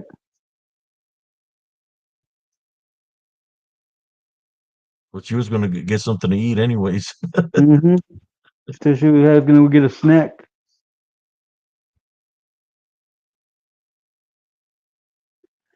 Yeah, it's not. I don't know. I'm trying to figure all this out. Look, cousin, I'm drinking poison. How you doing, brother Ace Banner? We always Only thing have I can fun, do Liz. is place them over here. Whatever. Uh, Life's too what? short not to have fun, Liz. It said the top of the chat, Abe. Yeah, it's like I'm trying to figure out how to even copy that to put on top of the chat.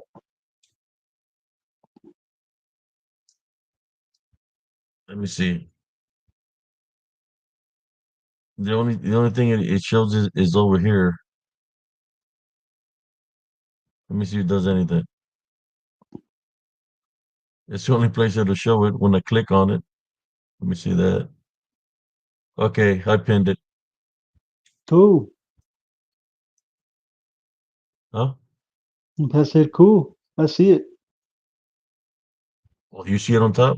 I The see it right here in the middle of my no, screen. no, no. I Now I pinned move. it up on top. Okay. I already pinned it. I think I had a little. It's a little star I had to hit to pin it up there. So it's pinned up there on top. Man, this is. I see how brother just trying to be having problems trying to stay with the comments because there'll be a lot of people commenting. Yeah, they go by real fast, man. So let me catch up.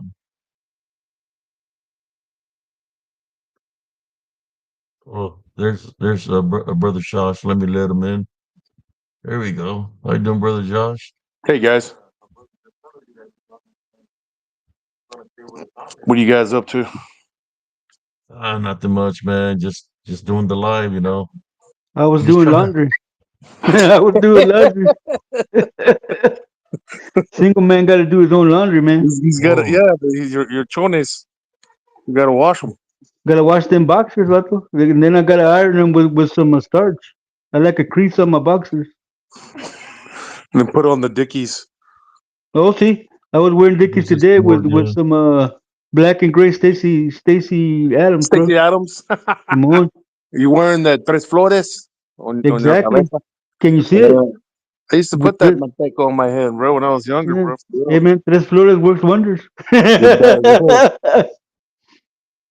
Yeah, that's the old days. People would tell me like to put moose. I'm like, no, hombre, way. I'm putting the tres flores on there, man.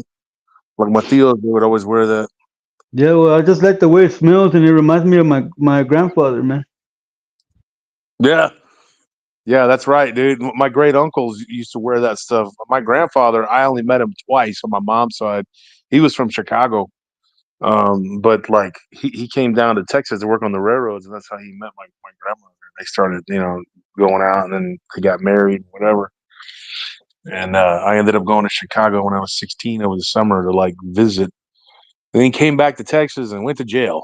And I was locked up for 2 months, and then they put me in this treatment thing. And the treatment place was worse than the jail that I was at that time. Like I had been in another one that was really bad, and so they ended up putting me over there, and they were like, "Oh, this guy, he likes to fight."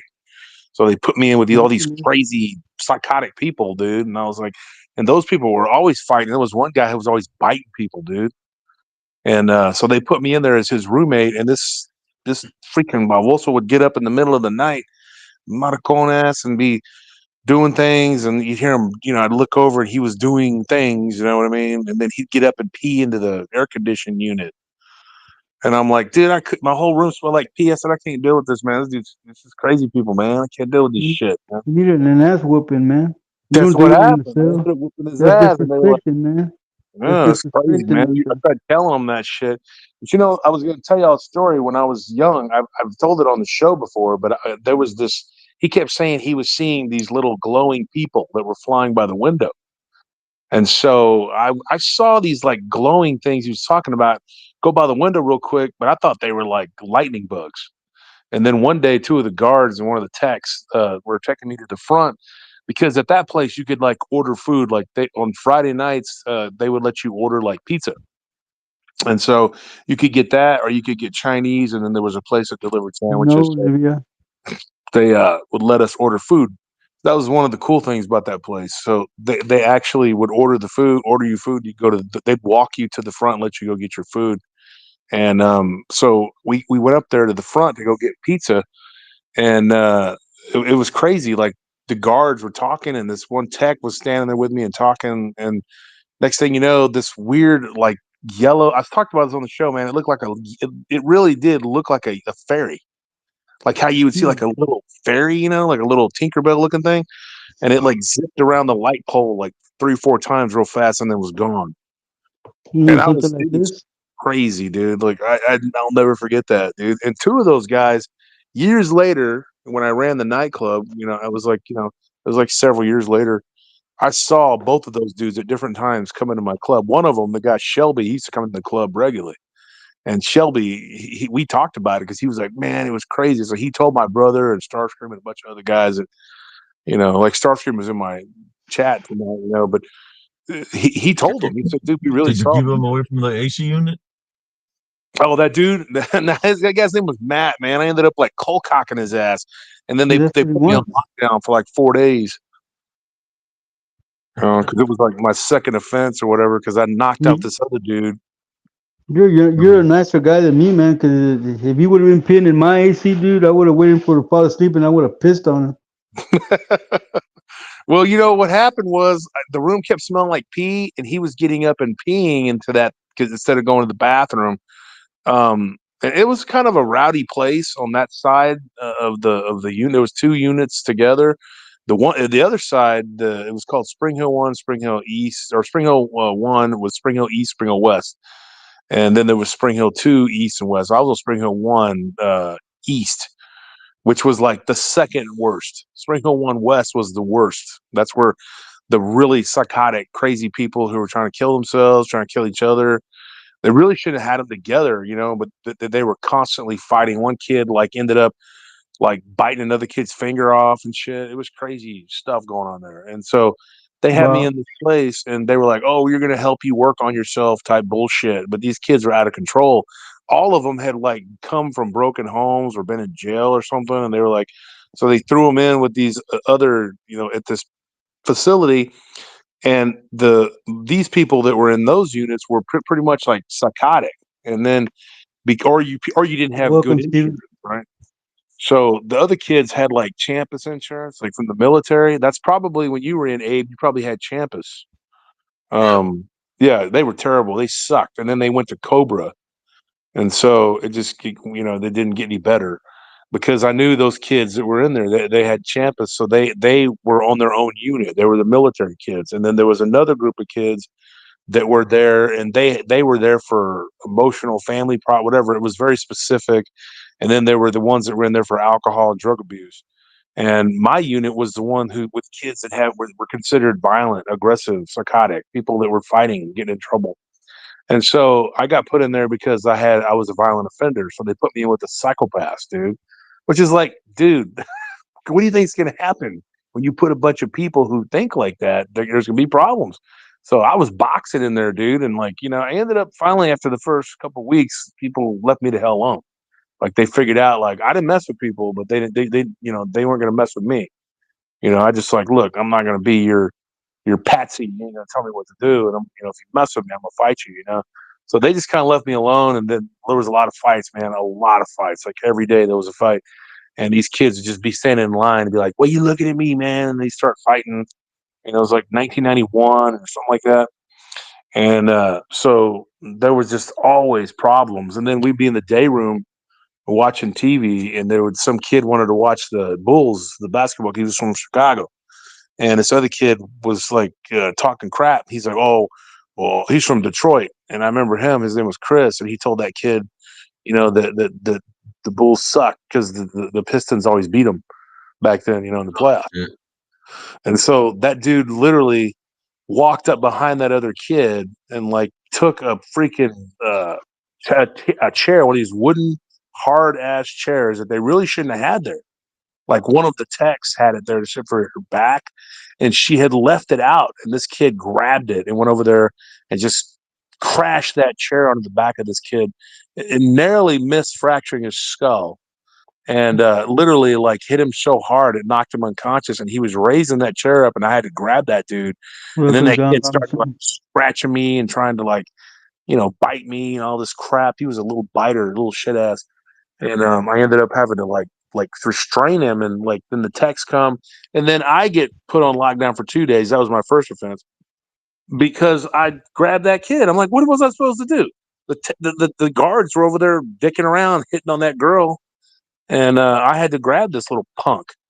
And so when I ended up fighting with my roommate, because I woke up one day to the sound of like him urinating, and I was like, "Wow, dude, what the f?" So I walk up, and he's over there like laughing. And then when I hit him, they said he doesn't remember doing it. He sleepwalks. I was like, that ain't sleepwalking, dude. That's a kid that's got a problem. I was like, bullshit, man. That kid wasn't sleepwalking. He was laughing about it. He thought it was cute. So yeah, there was a lot of crazy stuff there. But he was right about the fairy thing, like what they were. He was correct because I saw one there, and I saw one years later with my Aunt Linda at her house. I was dropping off Was you some. missing any silverware? No, no.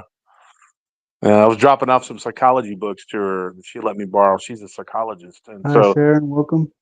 pretty crazy. We were just sitting there talking. I was getting ready to leave, and we were standing by my truck, and she was talking to me about something. I can't remember what we were talking about. Like, the books I'd borrowed was like, there was one book we read. It was called like The Psychopath Next Door or something like that, and it talks about how people can act and be normal, act a certain way, and they're really like monsters psychologically. They're just monsters.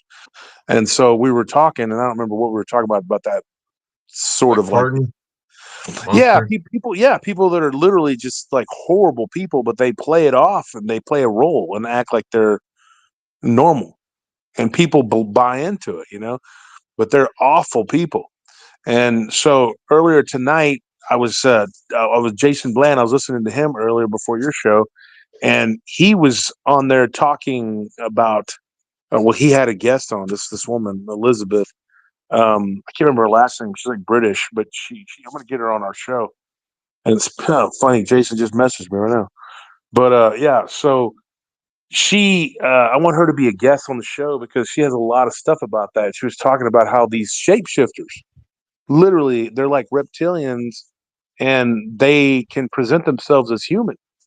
And so whenever Jason was talking, he was talking about he doesn't believe not all people are human, and that they don't have a soul. There's something really twisted and evil about them. Well, Tex on Mondays, he does like that, what's it called? Something Minds. remember the name of his show. He has like Infamous Minds. He has like this serial killer show. And so Jason was saying how he was fascinated with that the human, condition, human psychology, and like what makes these people the way they are. Why are they evil? Well, I have a theory about it. Now, I think that it's like NPCs, but I think that these people were born beyond redemption because they come back and they're just there to just cause problems, or they are of these reptilian bloodline. And like when Mike Clark came on our show and on Paranormal Roundtable, and he was talking about those lizards, biting that guy's head, and like that's not the first time I'd heard that, but it wasn't the last. Like there were multiple other people, not like a whole bunch, but like 3 other people who had given me stories of seeing a reptilian bite a person by their head, and they looked like a reptilian. One of it just looked like a lizard crawling around. It wasn't even like a person, and then the other ones were like a person or an upright lizard type creature. And the person that looked like a person changed into like a reptilian, like a reptoid. And so, having seen like that fairy when I was like 16 and seeing a dog man when I was 15, like you're like, it didn't shock me that exists when I saw it when I was 16 and I was with like 2 or 3 other people. Well, I say 3, there were 3, but there was only 2 others that saw it. The other guy didn't see it. He was like, I didn't see it. I didn't see it. I was looking down. I think his name was like Daryl or Darren or something like that, or Dan. But I didn't know him that well. The other 2 though, I remember them. Craig was this white guy, and Shelby was this black dude. And Craig and Shelby both saw it, and both of them came to my club at some point, later, years later, and verified, that they had seen it. And I was like, I got them to tell my friends. I was like, dude, tell them what we saw. And they just described to a T what we all saw. We saw it, dude. It looped around and around and around, and we're like, what the hell is that? And it was like, it was a freaking fairy. Oh, Like, we had a fairy succubus here 2 days ago. what was that? Spiritual encrypted encounters. We had a fairy succubus here trying to give hugs to everybody. The incubus. but I mean, I don't know if he was. He's trying to That hug guy the was wrong pretty cool person. to a certain degree, but then he was all like, "You've never been attracted to a man or some bullshit." And I'm like, "What, dude?" Don't Like, like no, it before you try it. yeah, like he's gonna Josh, convince you, Josh, Lee. I have some gay friends that I used to work with, and my friend Curtis would always tell me, "Don't knock it till you try it." I said, "Dude, I don't want no Rowenas or no whiteness, nothing like that, bro. I don't play that. I don't play that." He goes, "Well, Yeah, you wouldn't believe how many times that's worked." I had some friends that I worked with, and they were all like, "Oh, you're homophobic and all this other stuff," and I'm like, "Dude, just because you're not attracted to that, doesn't mean that you're like a bad person or you're some sort of phobia of. I don't have a phobia of gay people. I'm just not. That's Ain't just there a not me, song man." in a Yes, song like that? exuberance. Something about a Tinkerbell Abe Winter, of a, he's trying of a to pot remind me or that guy wanted to hug me. Yeah, he was like, "I'm he gonna give wanted Ani a yeah. hug." He's like, What was that? Jesse, can you hug me from behind? Hell It was no. like Psyche Awakens Tarot or something like that. Yeah. Well, No, I no. mean, like I Jesse said, gives no hugs. I Not even mean, to his brothers. I don't think he was a bad guy. Just that, I don't know. He He He had was had that looking issues, for weird a good thing man. with time. I mean, Ayoko.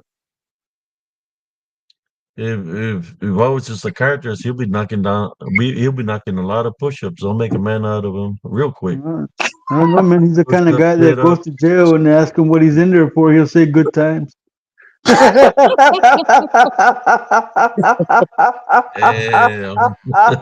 Well, you well, he think did about it, mention it that would really cousin. be different for those No, people, like, for for he did for mention that homosexuals.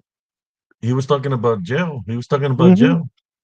Yeah, A because for party over them, I here. mean, they get to get Yeah, locked he up was with a talking bunch of about men. jail. Maybe he was seeing stars in there. Wow. I don't know, man. My friend Curtis went to jail, man, and he said that when he was in there, he was talking with bass in his voice. I think it's not really a punishment to put them with dudes, man. They need to put them a separate, put them outside the population, so they have to actually suffer. It's not just a party in there with a bunch of guys.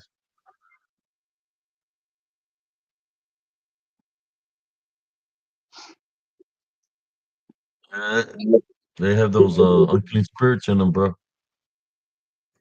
I Yeah, and don't know, then he man. was all talking about Arabs like to hold hands, whatever. Dude, the Saudis definitely. I know that about them for sure. I told you about that. What I witnessed Yeah, out there is like, screw that.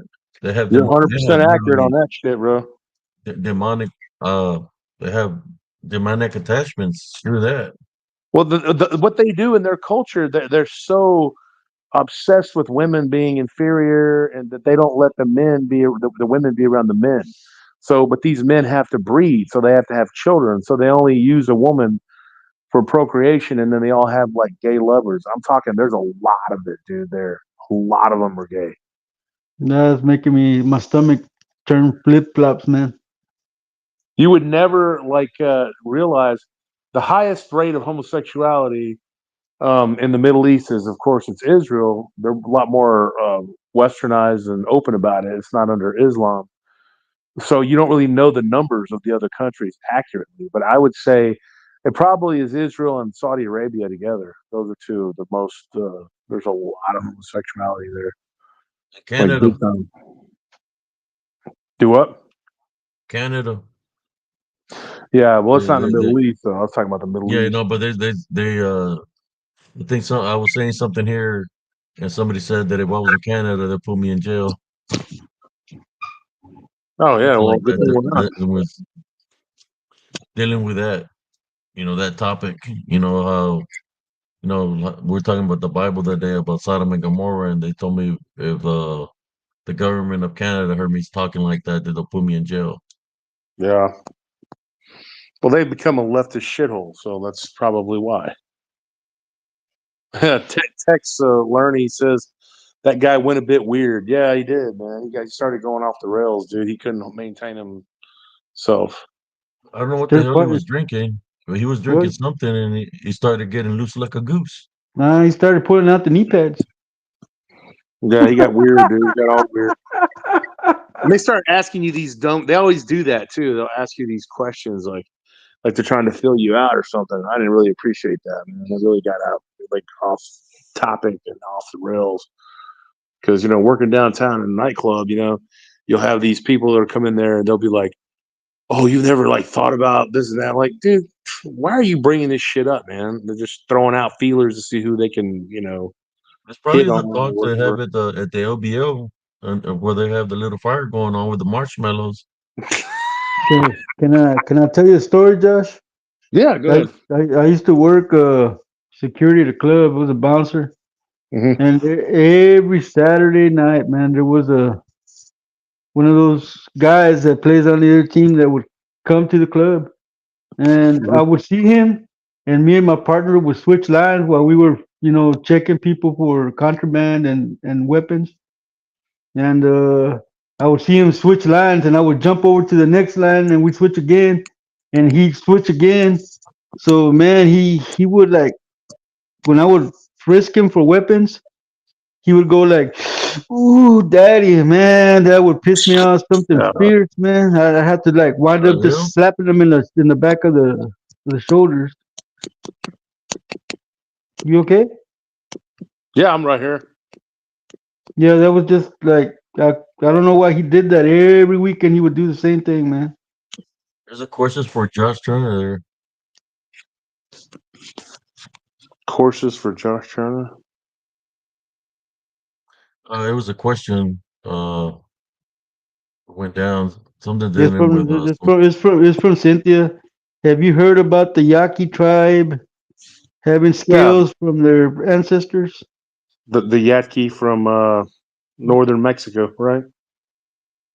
She didn't say it, just Yaqui tribe having scales from their ancestors, and they're used for protection.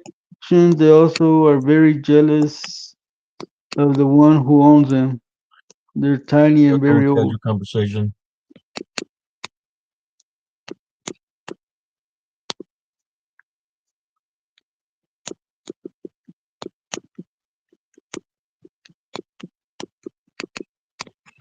God, man, I've been trying to freaking Hey, walk. Judge Turner. Mhm. So those guys when they're in jail, do they wear pink flip flops for the shower point? When I was in jail, of course, I was just like I was a minor, and the only place I was at where there was anybody there that was over 18 was just one place I was at where they had us with like 19-year-olds, and I was 15 at the time, and there were 19-year-olds, dude. So that was bullshit. But luckily for me, I was a big dude. You know, even at 15, I was a lot bigger than the average teenager. I was tall and well, I was a lot more lanky than I am now. But like I was tall and I was pretty muscular, and and so these dudes that would try to pull that kind of shit, they thought better of it because they try to fight you first to see if they can whoop your ass. And then they if they can whoop your ass and then they can bully you and take things from you, try to do things to you, or they see if you're a punk, you'll back down and just let them run you over. Then they think, oh, okay, so we can do something to this guy. And so because they'll hang out in groups, man. There'll be like 3 or 4 of them hanging out together, and they're all booty bandits, dude, all of them. And so they would prey on like the younger kids, man. And I thought it was damn ridiculous. You put like 14, 15-year-olds in there with 19-year-olds. That was dumb. That was stupid shit. And so whenever I was in that particular reformatory, those guys, that did that kind of stuff, there was a couple of little groups of them, and they like tried to front on me like straight up, dude. One of them tried to come up in my house, which is like your cell, your little room or whatever. And I was like, nah, dude, what are you doing up in here? And it was 2 of them. And I just like started smacking the shit out of one of them. And the other one he couldn't get in because the other dude was in the front of the door. And I knocked him backwards onto the other dude. And then I started kicking both of them when they were on the ground. And they just got up and like took off running backwards and shit. And then kept trying to come back at me. And then the guards came up and I ran back into my little house and they pepper sprayed those guys. Because I told them, I was telling them, look, man, they came up in my house. I didn't go to theirs, man. And the one guy said, well, close your door. So they closed the door and they ended up like arresting those dudes, like basically Booty for assault. bandits, no Yep. bueno. It's Ridiculous. cool, Ridge Runner. I just should know better sharing stuff because you always find a way to turn it around on me, man. We cool, man. It's like that in Mexico, summer side of life. You can't drink in your own front yard because the cops come by and throw you in the paddy wagon. Yeah, because they want you to pay to get out. She's saying that a liberal government law they put out if you're suspected of drinking alcohol and driving, the police can come to your house, pull you out of your house, and give you a breath test, no refuse. Which state is that, or is that Canada? What is that, Summer?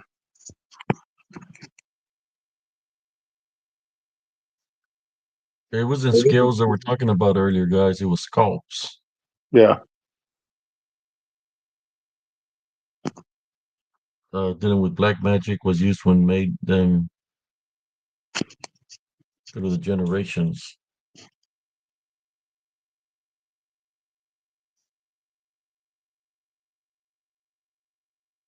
How you feeling today, brother Josh?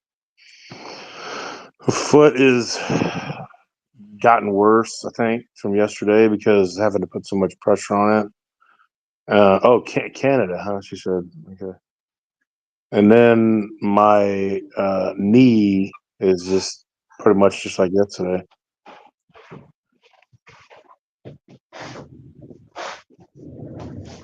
All of Canada. So yeah, Hey, I'm feeling like shit.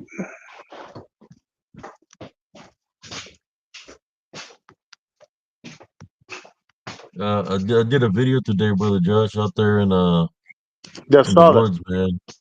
I got all kinds of activity, bro. I got all kinds of images. I'm gonna make a show reel of the ones that manifested that were real tall, man. They had to be at least 20, 20 foot tall or higher. That they appeared but taller than the trees, looking at me. And then as the video was going, they just disappeared, appeared and disappeared. very tall. I guess their manifestation. Some person said, were they on top of the tree? He said, no, they were as tall as a tree. I don't know. It was crazy. I got like a lot of pictures.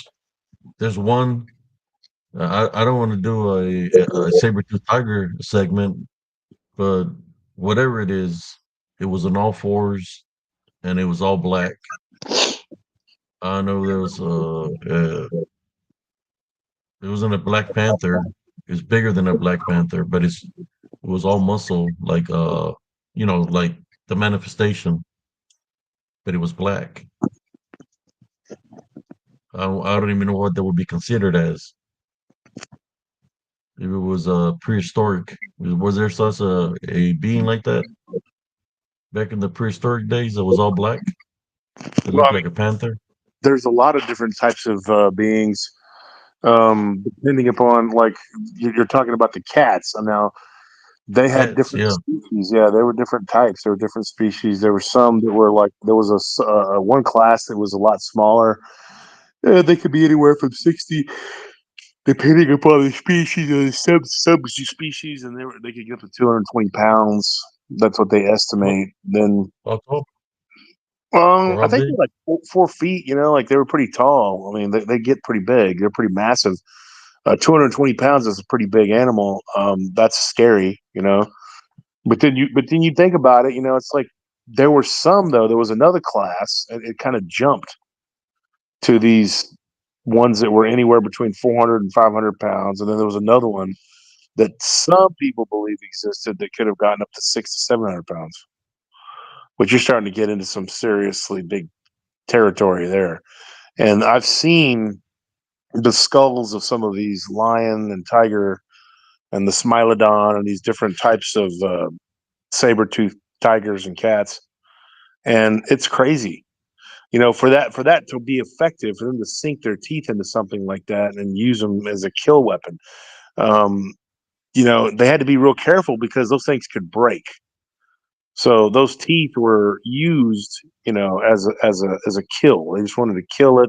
They weren't made to break into this to the hard bone typically, because when your tooth gets real long like that, it's more chances more of something happening breaking off.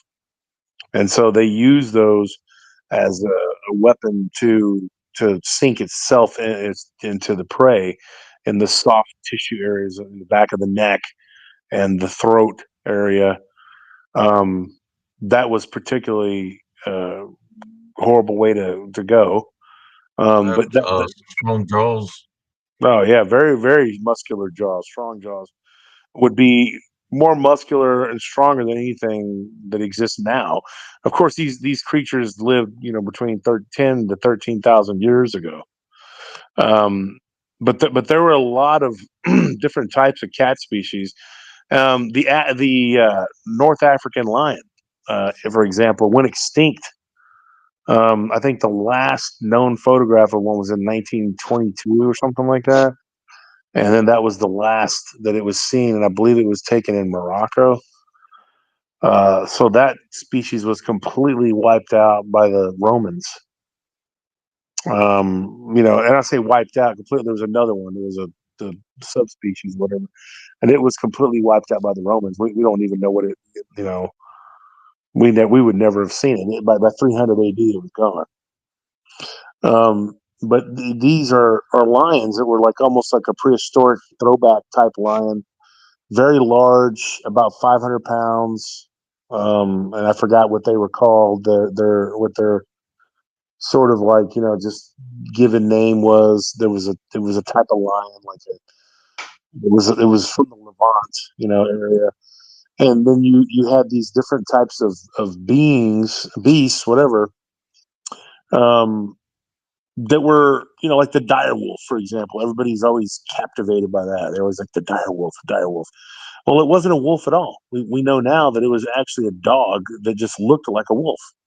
It was a type of dog. It was actually a more related to like just a regular canid dog type species, But people say, well, dogs evolved from wolves. Yes, and this was something that had broken off from wolves way back, and it actually evolved. And if people believe in that, or adaptation or whatever, they went in another direction and they became something else. Well, anybody that argue that that's not the case, I tell them this. I say, well, if you don't believe in it, you don't believe in it. That's fine. But species can literally become something else. And they're like, no, bullshit. That don't happen. I said, dude, the timber wolf, which is the ancestor of all the modern dogs, has now become a chihuahua. So, I mean, you see these little apple head dogs that don't look anything like their predecessors.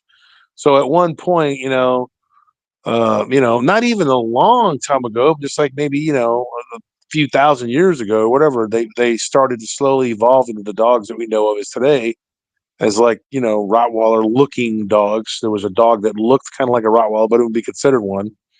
They would have been all black, or a chocolate color, and they would have had the ears, and they would have had like that squared off looking head, but they would have been more shaggy. I know that there's a Rottweiler, there's a German species of it that's shaggy, kind of has hair like a wolf, but it's got the head of the Rottweiler. It's a very weird looking dog. My friend had one of those, and we used to train dogs together. And one of the things that I noticed about some of these more larger, more wolf-like breeds, they can be very, very dangerous. Caucasian Shepherd, for example, will kill you. Like they use them in Russia in the prisons. When the inmates want to get out of line and act a fool, they'll just let three of them loose in there and just clean up the bodies after they're done, literally. And those three dogs will kill every single inmate in that block. 20, 30 people. And it's crazy. I mean, I was reading about the way that they use those dogs because I wanted to know what it was that bit me. Back in 2003, something bit me, and I thought it was a big white wolf. But funny story, it was like either a day or two before Halloween or something like that, or maybe the day before Halloween. And I remember like there was a full moon. I think it was 2003. And I can't remember if it was like close to Halloween or something like that. Maybe y'all can look it up or something who's in the audience, but I can't remember exactly. But anyway, I got out to take a leak because I was working like every day at that time. They were building the Lowe's over there. They were trying to open it, but they had a fire watch going because there was an issue. They had loaded up all their stuff in there, but the fire the alarm system had not passed the test, and so it had something to do with the water line. The water line wasn't installed correctly, and so the sprinklers didn't work, so they didn't pass inspection. And then at one point it was a mess, man. There was something wrong with their alarms. We ended up being there like 3 months. And so I started there in like I think it was late September, and I ended up working there until like mid-December. And it was only supposed to be like 2-week fire watch at most, and then ended up being like 3 months. That's how it goes. And so there was this dog that was always stalking around. And one day, I got out to use the restroom, take a leak, in the woods right there by the edge of the property on behind the building. And this I heard this crunching, snapping noise, like footfall, and I was literally listening to Coast, and they were talking about werewolves. They had a person on there talking about the myths and the history and all that stuff. Not the kind of stuff we talk about now with somebody who was kind of basic, like, oh, these are myths and legends, and putting it in that kind of perspective, not really telling people's encounters. But it was creepy nonetheless, to get out and you know. So I'm sitting there going like, what the hell is that, dude? And I hear this noise, and sure enough, this thing came running out of the woods at me. So I ran back to my truck, which was just right there, maybe like 10 feet away, and I jumped inside, and this big wolf-like dog, whatever the hell it was, jumped up into my truck, into the like, it didn't jump in, but it was like its head was in the window. and I started trying to hit it with my mag light, and all it did was like bounce off. I hit the top of the truck, the window. I hit that, and the flashlight flies back and nails me between the eyes and in my nose.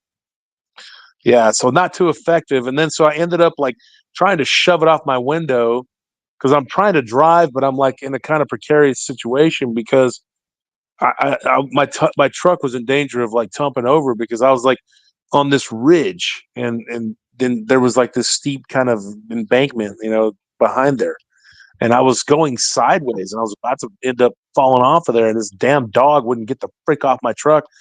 And so I shoved it off, and I got back onto the off that ridge and got back onto the road. And this dog just kept jumping back up in my window, and I was trying to roll it up and trying to drive at the same time. And so it bit my hand. It grabbed my hand, and so I still got the scars from it. Like it cut my hand up pretty good.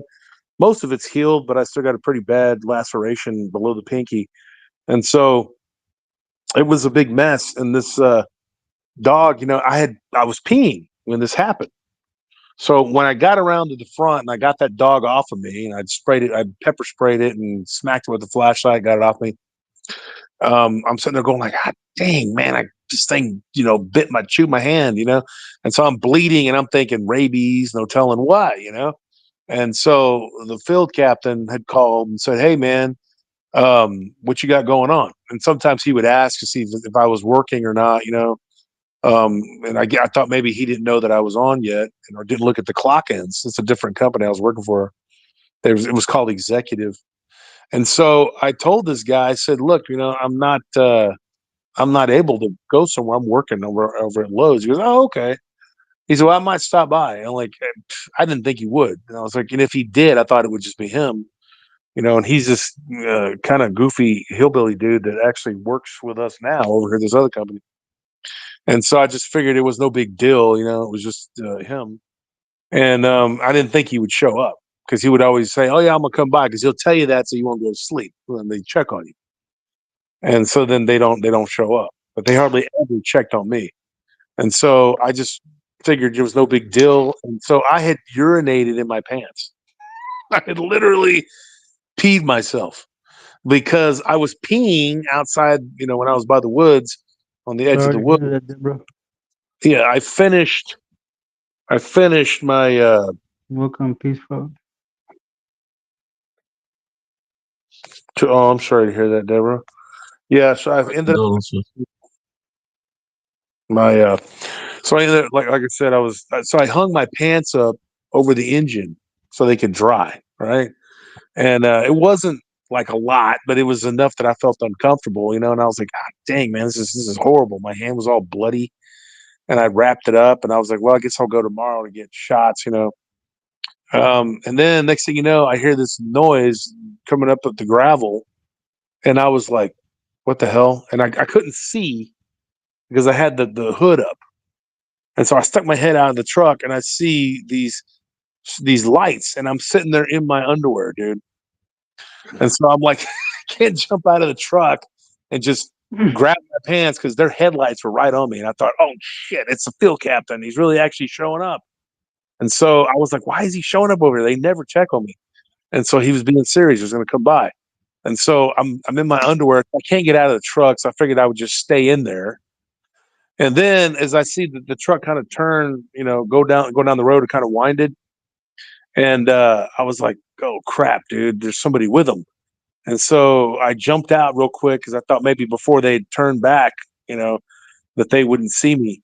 And so I was grabbing my pants and trying to put them on real quick, And this guy, he pulls up, and there's this girl with him. And I'm going like, oh my gosh, dude. And so they're both getting out of the truck and they're laughing. And he's like, Turner, what are you doing? I said, man, he had a real like hickish type of accent, whatever. He's like, Turner, what are you doing? I was like, I'm putting my pants on, man. And he's like, why? Why were your pants off? Why are they hanging on over your engine? I told him, I said, dude, I was trying to dry them, dude. All right, I couldn't get them to dry.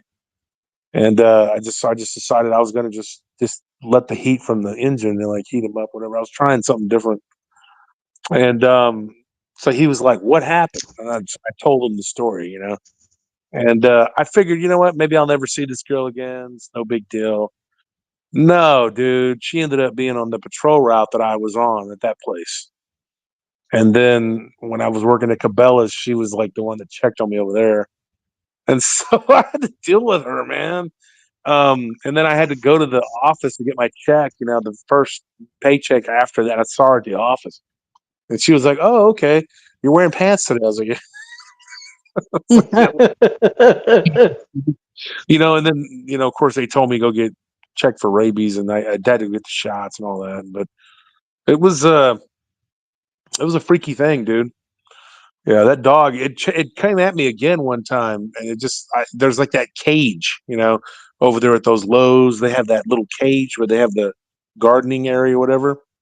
Well, there was nothing in there. It was just an empty cage, and then it led into the inside of the building. And I was doing my patrols around the building, and that dog, about 3 weeks later, the dog comes running out at me. And so I had to run to the cage and go in there, open the fence, and close it.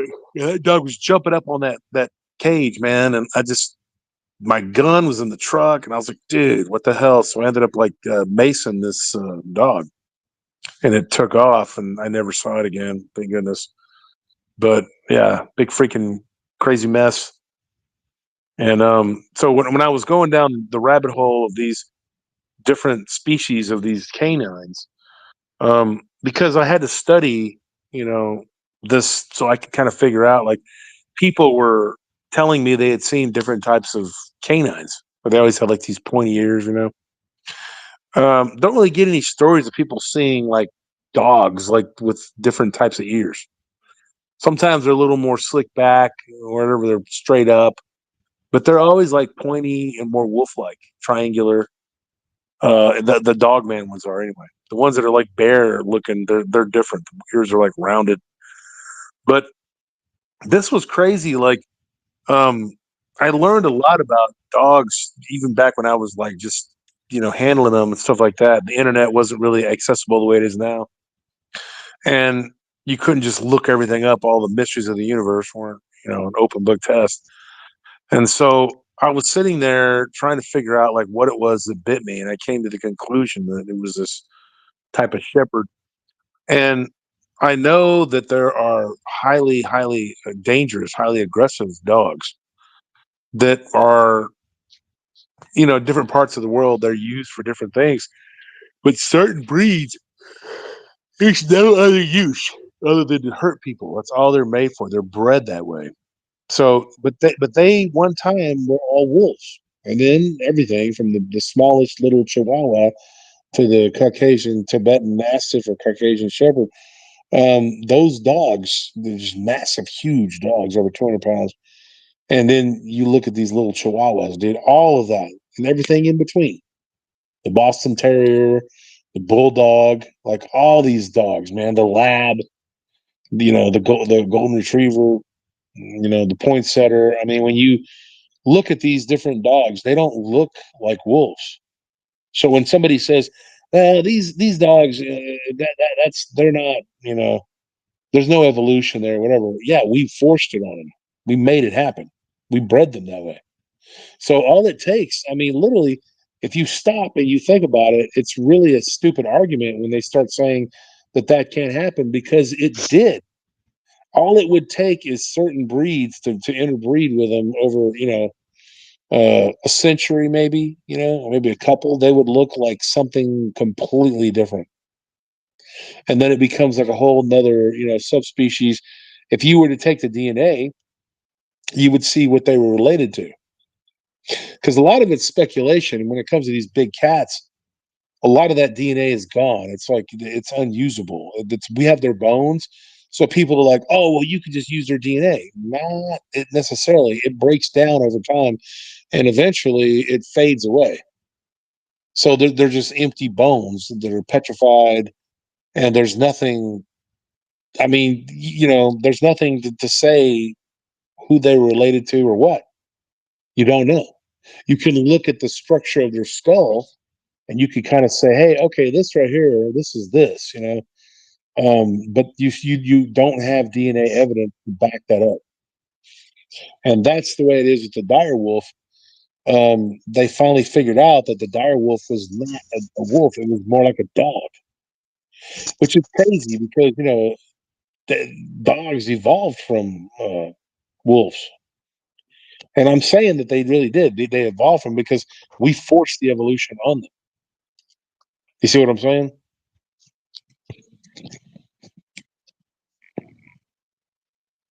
Are you guys there? Yeah, Yes, we're here. we're listening, brother. Anyway, I don't know if I was boring you to death or what with the semantics of it, but Um, yeah. So I was just wondering because like that's kind of how this whole that's how it works.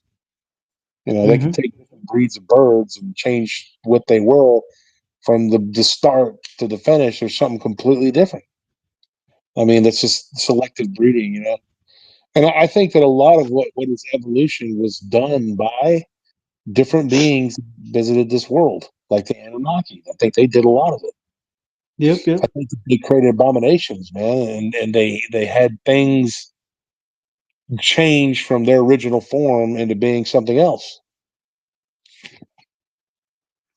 yeah. I'm surprised. Well, the one that they created that was like cool was like a griffin. Oh yeah, That's a cool animal, man. Half lion, half eagle with wings. I think that sucker exists, man, The griffin. the Griffin. Oh yeah, Nelly told the because story on our show about one. I had an incident happen to me.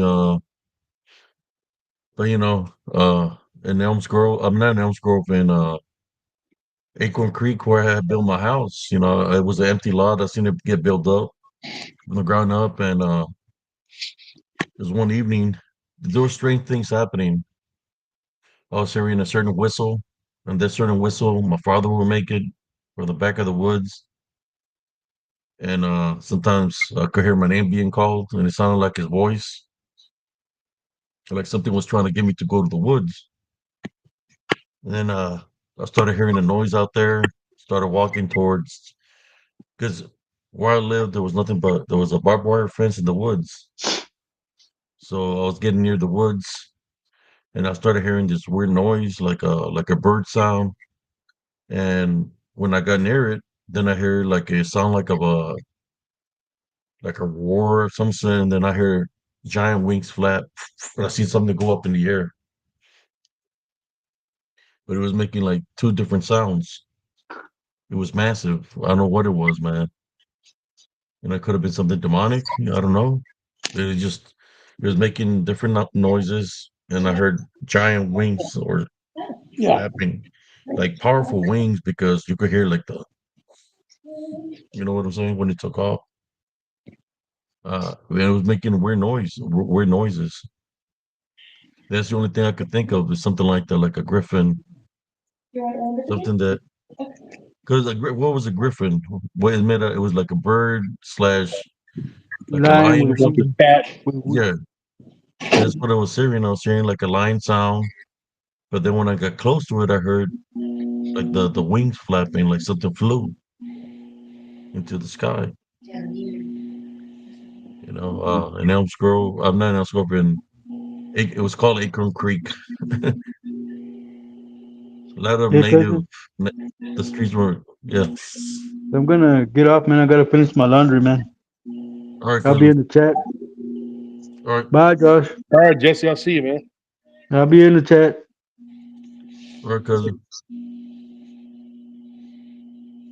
So I tried recording that Texans game earlier, and it ended up like stopping right before the end. What? Did they Yeah, win? I don't know. I didn't even get to see. I didn't get to finish it. I was like listening to Jason Bland before I came on with you. I know the Cowboys got their butt whooped. Ass handed to him, dude.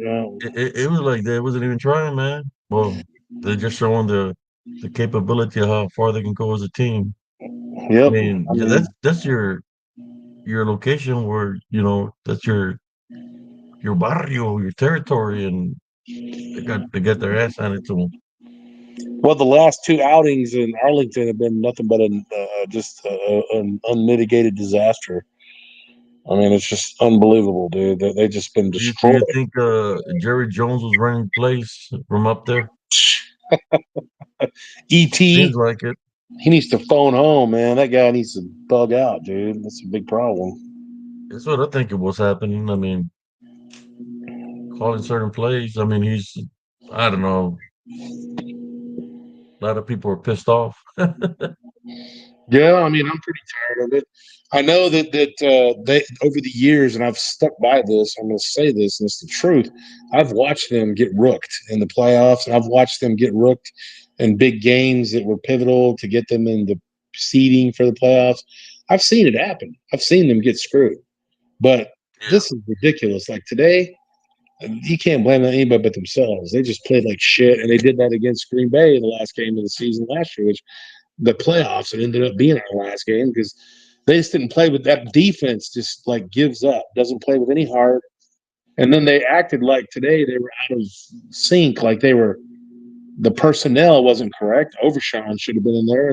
They didn't put him into the second quarter, late second quarter. I'm like, what is this? This guy was like a beast on week one, and then you take him out of the scheme. I just don't get it, dude. Like, I don't understand what the hell they're doing. Maybe because he's not real big, but he's fast, and he can at least hold somebody up, and then somebody can help come and help. Yeah. I mean, because You you talking got about to the guy swarm to the that ball. ran across the field and tackled the guy? That's what you're talking about? Yeah, from week one, Deshaun Yeah. Watson. Yeah, he's fast. He's from Texas. He was a linebacker from Texas, from UT. And I'm sitting there going like, dude, you know, if you look at the scheme, it should have just been, I don't know, man. There should have been different personnel in there. And it was just like they were confused the whole time. It was like they were out coached, which everybody was like, Mike Zimmer, Mike Zimmer. Well, Mike Zimmer's been in the league a long time and he's had some success, but he's also not had success. And so I'm sitting there going like, yeah, They couldn't play no defense for shit. You no. know? Like Damone Clark, like what the hell is he doing, dude? Like he's not really physical. He's not really like They kept I don't on know doing the same play on them every single time to the left the and to the sweep. Yeah, left. that's what that offense does. Sweeps. Yeah. How can you guard the same play? It was like the same two plays or they were doing all throughout the game. Well, that guy was the offensive coordinator and then he became the head coach this year of New Orleans. He was the Niners offensive coordinator, and he'd whip the Oh, Cowboys' ass, So now he's the head coach over there. So he knows the Cowboys' weaknesses. He knows how to exploit it with that he offense. knows That the offense, playbook. yeah, he knows that offense. I mean, so he can run that offense, which has been pretty good about beating the Cowboys over the last few years. Are you there, brother Josh? Are you Can you breaking up, brother?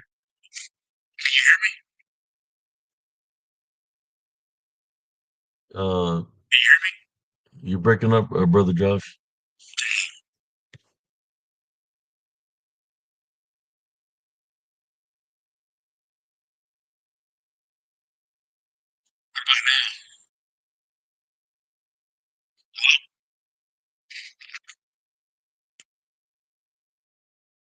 Oh, probably gonna come back in. We lost brother Josh.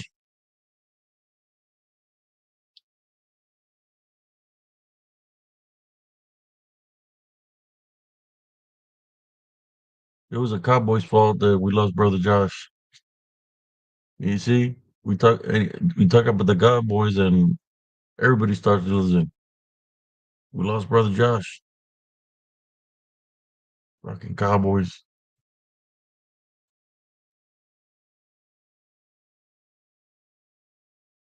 Yeah, he sounded muffled. Hopefully, you'll come back in.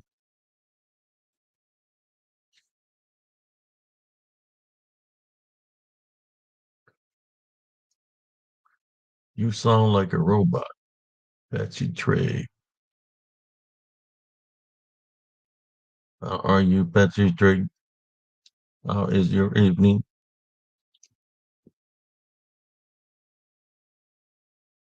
Where are you from? I'm just kidding.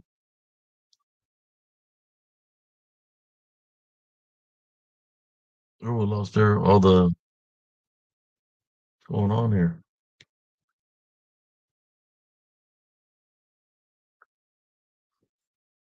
Danger, Will Robertson. Danger, Will Robertson.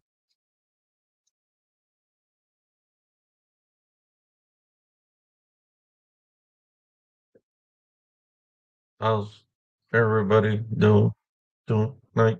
It's just spiritual and quick, cryptid encounters.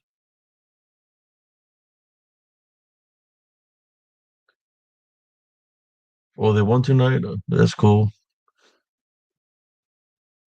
Texas won. Uh, yeah, we've been doing some pretty long shows.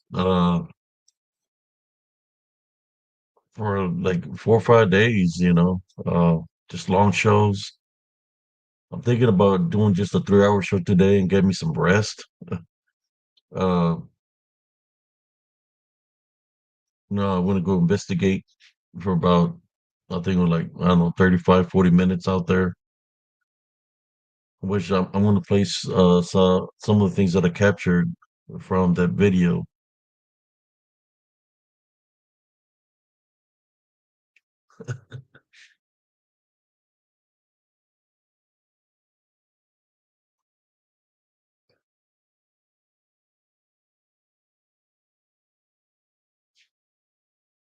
Yeah,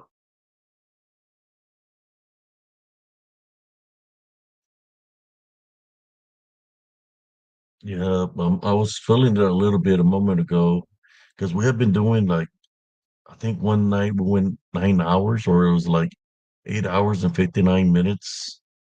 Then we did a 8 hour show, 7 hour show, 6 hour show, 5 hour show. But check out the showreel, guys, that I placed today. I created a showreel this afternoon when I came back from the investigation. And there's something in the path. There's two things, like maybe more than two things, but it looks pretty tall and it's looking down at me. That one's pretty tall, probably like, I would say 12 foot, 13 foot, but it's in disembodied form. And then there's one low to the ground looking right at me. But I have a lot of pictures, and I'm going to create another show reel, actual footage of the. I'm going to place the investigation that I did today. I have to download it and place it on YouTube so y'all can check it out. And y'all can debunk it yourself if you want to. That's what I do. I go in there and debunk. This is right, brother Josh. I was telling the folks here that I was thinking about calling it early night tonight. Do like a 3 hour show, but I do need to get some rest.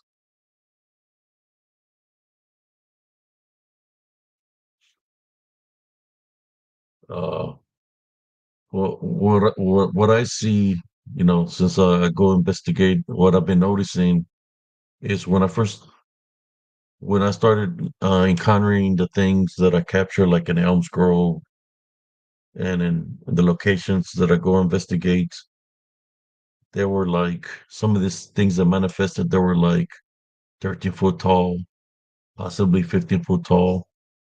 But now it's like they're getting taller, like 20 foot tall. And I got a the video. I'm gonna create a show reel tomorrow, and I'm gonna place it so y'all can see where they appear because they're in spirit form. Where they appear and they're looking at me because you can see them because they're very tall, and then they disappear from the video. So yeah, I want to say a big thank you to brother Josh Turner for joining all this days that he's been coming in, sharing all his wisdom and knowledge here to everybody. We've been having some pretty good shows. It's just sometimes when you feel the Holy Spirit that is It wants you to do these things. It's like it gives you the energy to keep on going without getting tired, you know. But I did go out there and investigate today, in which you know, I do need to get a little bit of rest. I went to sleep at like around 6, and I woke up at was it 11? Have you ever seen things with no legs? Like you can tell he's walking, but don't see the leg. Yes, those normally are uh, levitated off the ground where they're moving, but you can see the feet because they're in spirit form and they're off the ground. They're levitated off the ground, so they're moving just by floating, basically, because they're in spirit form. The the shadow spirits in Elm's Grove, that's what they do. You think that they're moving, right? Or that they're walking, but they're not. They're really off the ground. You try to run after them and you can't catch up to them because they're going that fast. You know, a spirit moves fast, so you can't get you. Not even if you're a Usain Bolt, you won't be able to catch up to it because it moves so fast.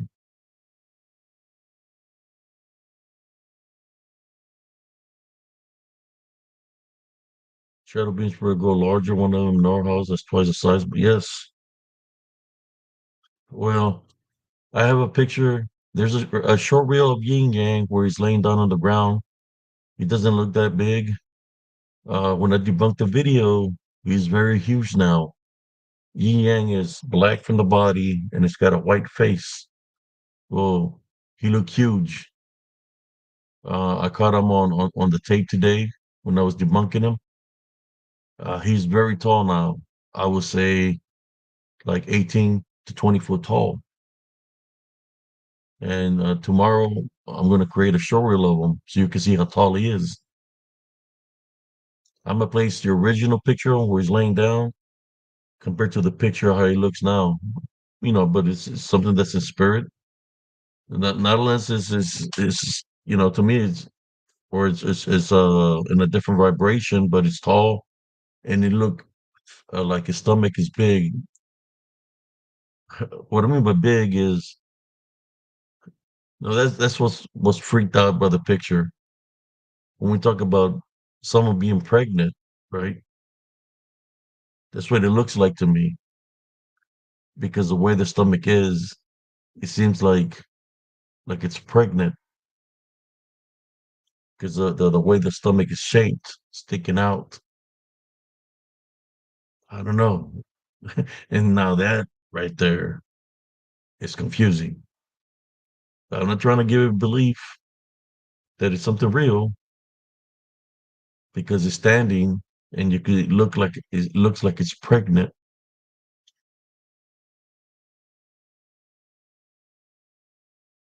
Tomorrow I'll place the picture of it so you can see how tall it is. That's what they're taller now, like way taller than before. It's kind of like they're getting power off the fear, the anger, the hatred that people within our world is given out, right? The division through religion, division of politics, division of race, and this somebody demonic Nephilim or whatever they are. They're feeding off that energy of hatred and anger and all that, and they're getting bigger, stronger, spiritually bigger. Are they collecting souls that they're growing? Uh, I don't know. All I know is that they're huge now.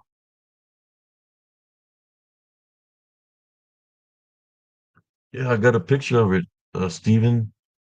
I swear it looks like it's pregnant. It's looking at me sideways and it's very tall. It's taller than before. I could see the white face and I could see the body and it's standing sideways and it looks like it's pregnant.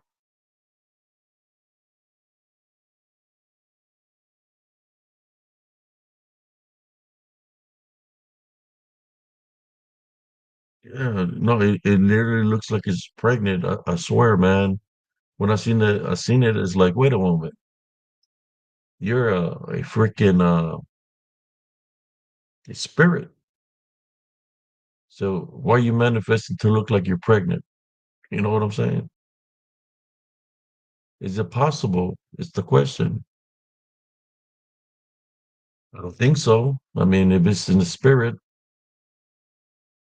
I mean, if it's flesh, now that would be a whole different story, right? Is it, or the alien, the things that I'm witnessing that is pregnant? Maybe the woods is it's I don't know, man.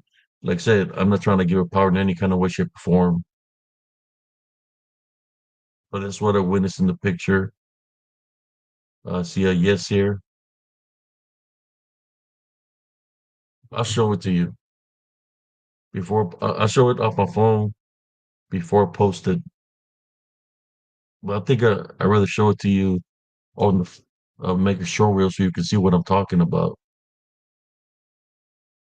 And it was standing sideways and it was looking at me. It had his turn. Its head turned looking at me in the video, and I could see the way the stomach was. I was like, what the hell? Maybe it died pregnant. Could have been. Yes. They freaking tried to drop me on the ground one time. They jumped on my neck area, and it felt like I had like two people on my shoulders. There's so much weight was on me. There was so much weight on me that my left toenail got busted. You ever done a deadlift when you with a lot of heavy weight? Well, that's the kind of pressure I was feeling. That my left knee buckled and I almost fell to the ground. Uh, and I had to get out of there. I went into prayer. They like to attack on the neck area. That's where they like to attach to, is around the neck area, brothers and sisters. You're seeing the videos when I'm doing lives and I start going like this with my neck. That's where they attach to. You could say that they're a form of the Leviathan. You know, like the Leviathan. They say that the Leviathan they attach on the spine, neck area, so they can have the control. Mind control the people by blocking their senses. So there was one day that I was doing a live here, and when I was doing the live, it felt like something that was already on my neck, like it tightened its grip on me, and my neck got squeezed. Like I felt a lot of pressure, like it was trying to choke me out. That's what I felt. So I had to go into prayer after the feed and get rid of the negative attachment that I had.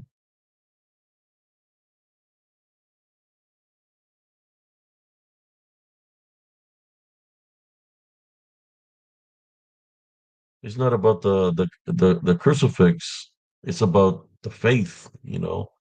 They know you have faith. They know you believe in Jesus Christ. They already know these things. People say, are they telepathic? No, spirit knows the spirit. I know when I sense them. I know what's around me. You know when it's something good because your spirit is going to let you know, or you're going to know if it's something bad. Because your senses are going to kick in. So when I get overwhelmed, when I do my investigations during the day, that's when I do it. The reason I do them during the day is because the ultraviolet rays of the sun help me breaks their cloak, believe it or not. The ultraviolet rays of the sun breaks the cloak of the disembodied demonic Nephilim, breaks their cloak. That's how I'm able to capture them. If I've gone at nighttime before too, but the only thing that I catch at nighttime is maybe a silhouette, like a dark shadow figure, and I've seen the red eye shine when I've gone out there at nighttime. So I figure if there's that many during the day, most likely there's that many during the night.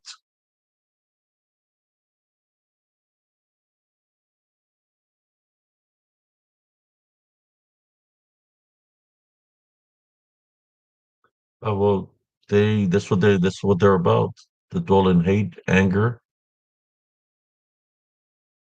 um, fear. They like to manifest beastly so they could scare the people that see them. Yeah, I just want to get people to understand that this is to the people in the community. I believe y'all seeing something out there. I believe y'all seeing something that looks like a Bigfoot. I believe y'all you seen something that looks like a dog man, uh Mothman. I believe y'all. The only thing is that they're manifesting to look that way for the belief factor.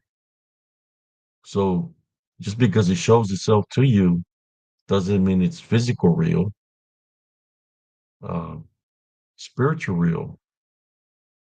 Put it to the spiritual test. When you see something like that you don't understand what you're seeing, uh, if you have faith and believe in Jesus Christ, when it's looking at you, because I had one that appeared right in front of me. I had one that appeared like very close to me, and this it was those six that appeared in that path in Elms Grove. I said the Our Father numerous times, and they wouldn't go. They had me surrounded. So, I had to ignore them, even though they didn't go and they were looking at me. They were turning their heads as I was walking through them. I ignored them because I was into prayer, where I had my inner peace. And one thing about them, when somebody asks me if they're telepathic, spiritual, right? That's how you can make contact with somebody is through spirit. It's kind of like a form of telepathy, but it's spirit knows the spirit. When I was walking through them and I was saying the Our Father, uh, this is what they all were saying. They were all saying the Holy One, the Holy One, the Holy One. They acknowledged the Our Father, the the prayer of the Our Father. He said, "Spirit knows the Spirit."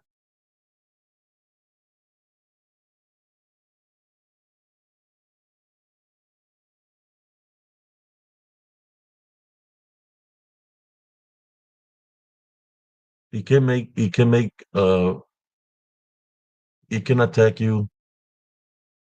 The reason it manifests to look beastly is for the fear factor, right? Um, so if it's manifesting to this, is how it gets a lot of people, brothers and sisters. It manifests to look like a Bigfoot. So people are saying, "Oh, there's Bigfoot, there's Sasquatch." So then what do? They start believing in it. So if it's the DDN, which is demonic, manifesting to look like a Bigfoot, then they're really not even believing in the Bigfoot. They're believing it was taking the form of the Bigfoot, which is demonic, disembodied demonic Nephilim. So right there by itself, it's already got power over them because they're believing in it. Even though that they're believing in the Sasquatch, but if its true nature is demonic, then they're really believing in the demon, right? Which that's how the demon deceives them, but taking those pieces of manifestation for the belief factor. So the belief factor is the spiritual opening to attack the foundation or vessel or foundation. That's one way. Of course, the fear factor. What does they look? What does it have to look beastly for the fear factor? So it tries to get you one way or the other. You know, it is always that's what they do. They always try. So imagine you're out there investigating. and you hear somebody say your name, like Patsy. You hear somebody say, Patsy, leave now. You're like, oh my God, I heard somebody say, Patsy, leave now. Let me get out of here. You heard something, it scared you, and you're running away with fear. Guess what? You already got what he wanted. He gave you fear, so he can attach to you before you even leave the area. That's why it's important to always pray before you go do an investigation, even during the investigation and after the investigation. So nothing will be able to attach itself to you.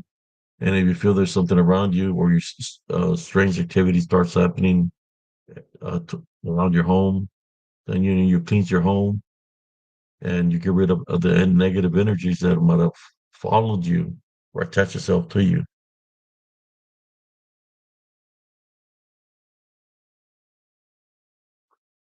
Okay, let me see some of the comments here. Yeah, they're very conniving, man. I'm telling you. I seen a video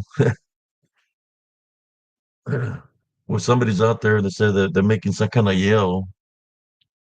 They're pretending to yell like an owl of some sort, and then you hear in the background somebody yelling back, like the person was supposedly mimicking the voice of some owl of some sort. You could literally tell that it's somebody else mimicking another person that's mimicking the same sound because that's not the way the owl sound. So I could tell that the video was staged. I could tell you how Lechusa sounds, but I'm not going to do it because every time I make that noise, I guess it's like a beacon call to them, and they come to report. So I'm not going to make that sound.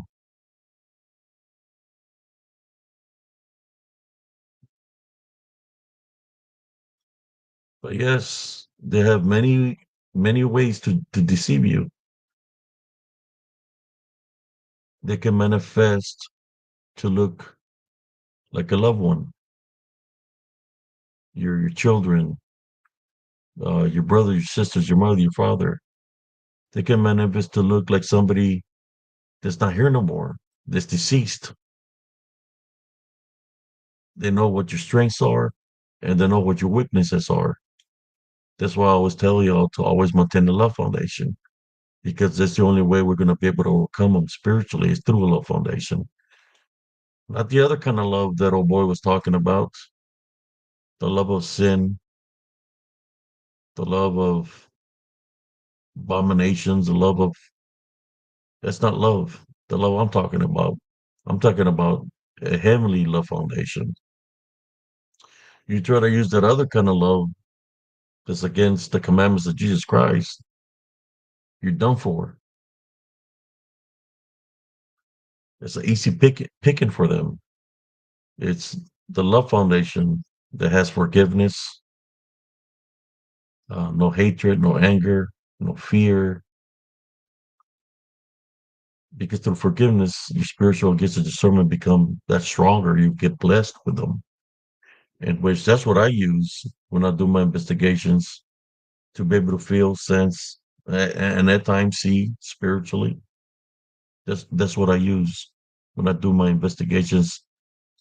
Tomorrow place, I know the one that I said yin yang. I'm gonna place that one and a short video where it's actual footage from the video where something appears. It's very tall, and then it was two of them that appeared, and then they disappear. They are in spirit form.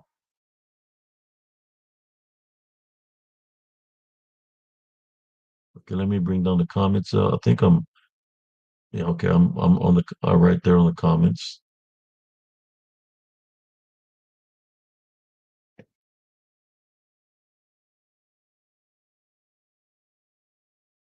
Anybody got any questions? that I can. Cousin Jesse, every time I go do those investigations, he's sensing the things that are out there. He'll be like, "Hey, cuz, be careful. There's one there beside you." He heard the one that broke all the that was breaking branches. It sounded like it was breaking branches. You just got to remember they know how to mimic sounds. They'll mimic a weed eater, a lawnmower, a refrigerator, a microwave.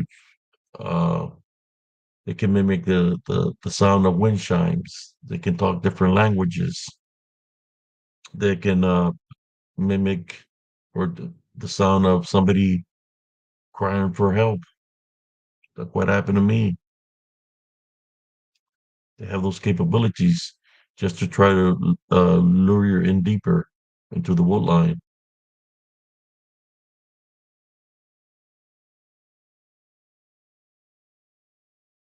Good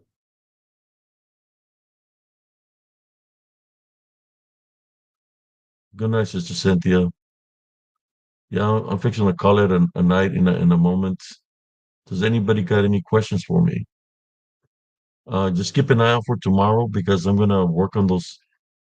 I will make a short reel of yin yang how he looks now, and when you look at him, you're gonna say, "What the hell is that?"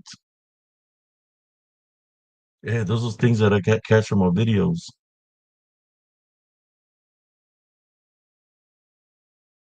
But I did have this extra protection on me, the sharker one, so they kind of stayed away from me today. But the weird thing about it was when I parked the vehicle and I got off the vehicle, there was a white dirt devil. It was not, it was all white, passed right beside me. It wasn't brown dirt. It wasn't like black dirt or like like black. It was white.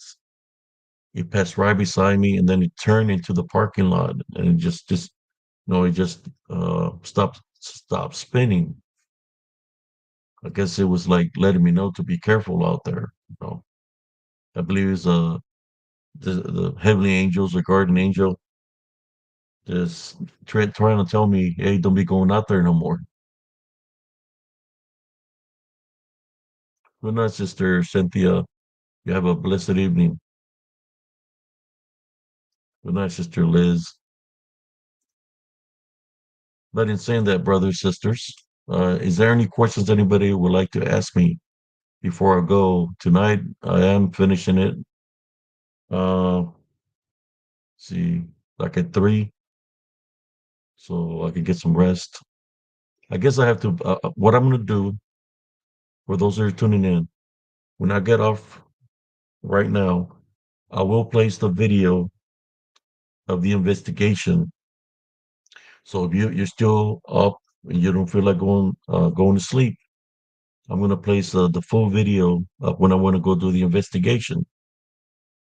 Y'all can listen, put on your earbuds, listen because as soon as I start walking in the path, something comes and say something to me, and then you're gonna hear the sound like of something heavy walking, and you can hear the woods like something's going through those breaking branches, and you're gonna see there's gonna be activity. If you get an app to download to be able to lower the speed of the footage, right? Uh, that even helps out even better because if you see a blur, it's something. If you lower down the speed, then you're gonna be able to see it. What passed by me real fast. It's like a blur, dark shadow, or dark spirit moving real fast.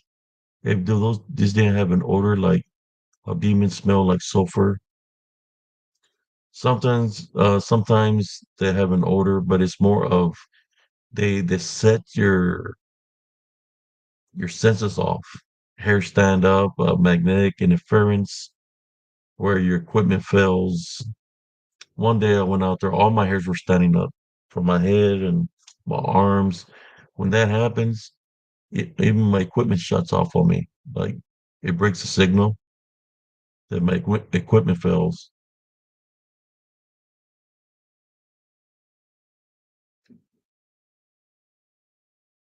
Good night, honey, honey bear.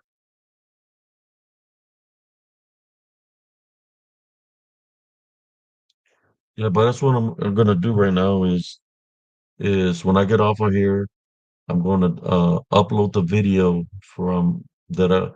This video went live is on my group Spiritual Encrypted Encounters from Facebook. This what did my live, so I will upload it on Facebook for those who are still awake, so y'all can check it out. If you got earbuds, put them on, man. You're gonna hear something in there because every time I go out, uh, for some reason they're always saying some bad things to me.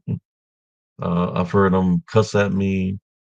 I've heard them one time where they say "get them now," or I've heard where they're saying the names of my brothers and sisters, like kind of like threatening me, like they're going to try to do something.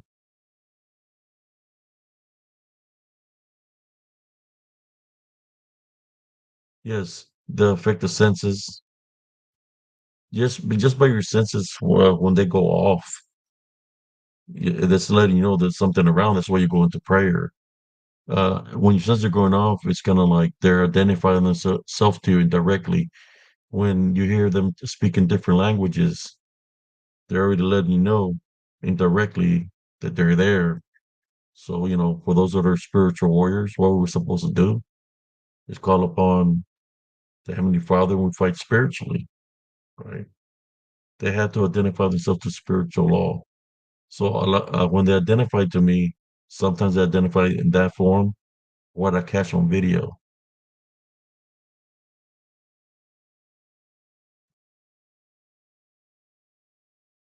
But yes, I'm going to let y'all go. Thank y'all for tuning in. I will upload the video here on Spiritual Encrypted Encounters. So y'all can check it out if you want to. It's only like 35 minutes long, I think. 35 or 40 minutes long. I can't remember. So y'all can check it out. What happened this afternoon when I went out there and investigate. That's why I'm feeling a little bit sluggish right now because, when I go out there, sometimes my energy gets drained. So that's why I'm feeling like that right now. Like I need to get some rest because I feel like I should say like some of my energy got a little bit drained out there while I was out there. Yes, you can give it power of belief of what you're seeing, what you're hearing, because that's how they attack, through the tear ducts, your eyes, and nose, your mouth, your ears, and of course, your privates. Succubus, incubus attack, or anything unclean can attack in that way when they're in spirit form. That's how they attack. Yes, like I can finish with a prayer. Father, the Son, and Holy Spirit. Heavenly Father, at this time, I would like you to pray for all my brothers, sisters here in spiritual encrypted encounters. I want to pray for the one that said she lost her son to suicide. For you, Heavenly Father, to get their fragmented soul and make them whole. To send your heavenly angels to guide them with your heavenly light into the kingdom of heaven. We tie, bind, and rebuke any negative energies uh, that's trying to keep them from crossing over. Uh, if there's any negative energies around me, welcome to affect me. Welcome here. Leave my home, leave my house, leave me. I tie, bind, and rebuke in Jesus Christ's name. Continuous prayers for Brother Josh Turner, for him to feel better, Heavenly Father. I want to pray for all my brothers and sisters. If there's any negative energies around us, around them, uh, we're taking authority over you in Jesus Christ's name. We tie, bind, and rebuke you. Leave now. You're not welcome in our love foundation. You're not welcome around around our properties or vehicles, you're not welcome. This I pray in Jesus Christ's name. Amen.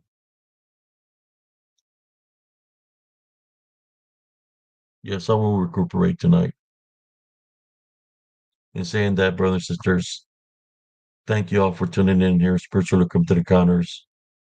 Remember, as when I finish here, I'm going to upload that video so y'all can check it out. Thank you all. God bless y'all. Thank you, moderators, for doing an excellent job. Thank you, cousin Jesus Carvajal, brother Josh Sterner, everybody that showed up here in the live. I appreciate y'all. I love y'all. Um, I always maintain the love foundation, no matter what the situation is, and always remember to tell your loved ones, "I love you," because it's very important, brothers and sisters. Uh, it's about how the things that we do. It's not just about maintaining the love foundation. It's by showing the love foundation, right? Keep on spreading the love foundation. Good night, Sister Madeline. Everybody have a blessed evening. Like I said, I will upload the video before I crash. I will upload the video from today's investigation. Buenas noches a todos. Buenas mañanas. Peace out from Spiritual Encrypted Encounters. Good night, everybody. Brother Exuberance.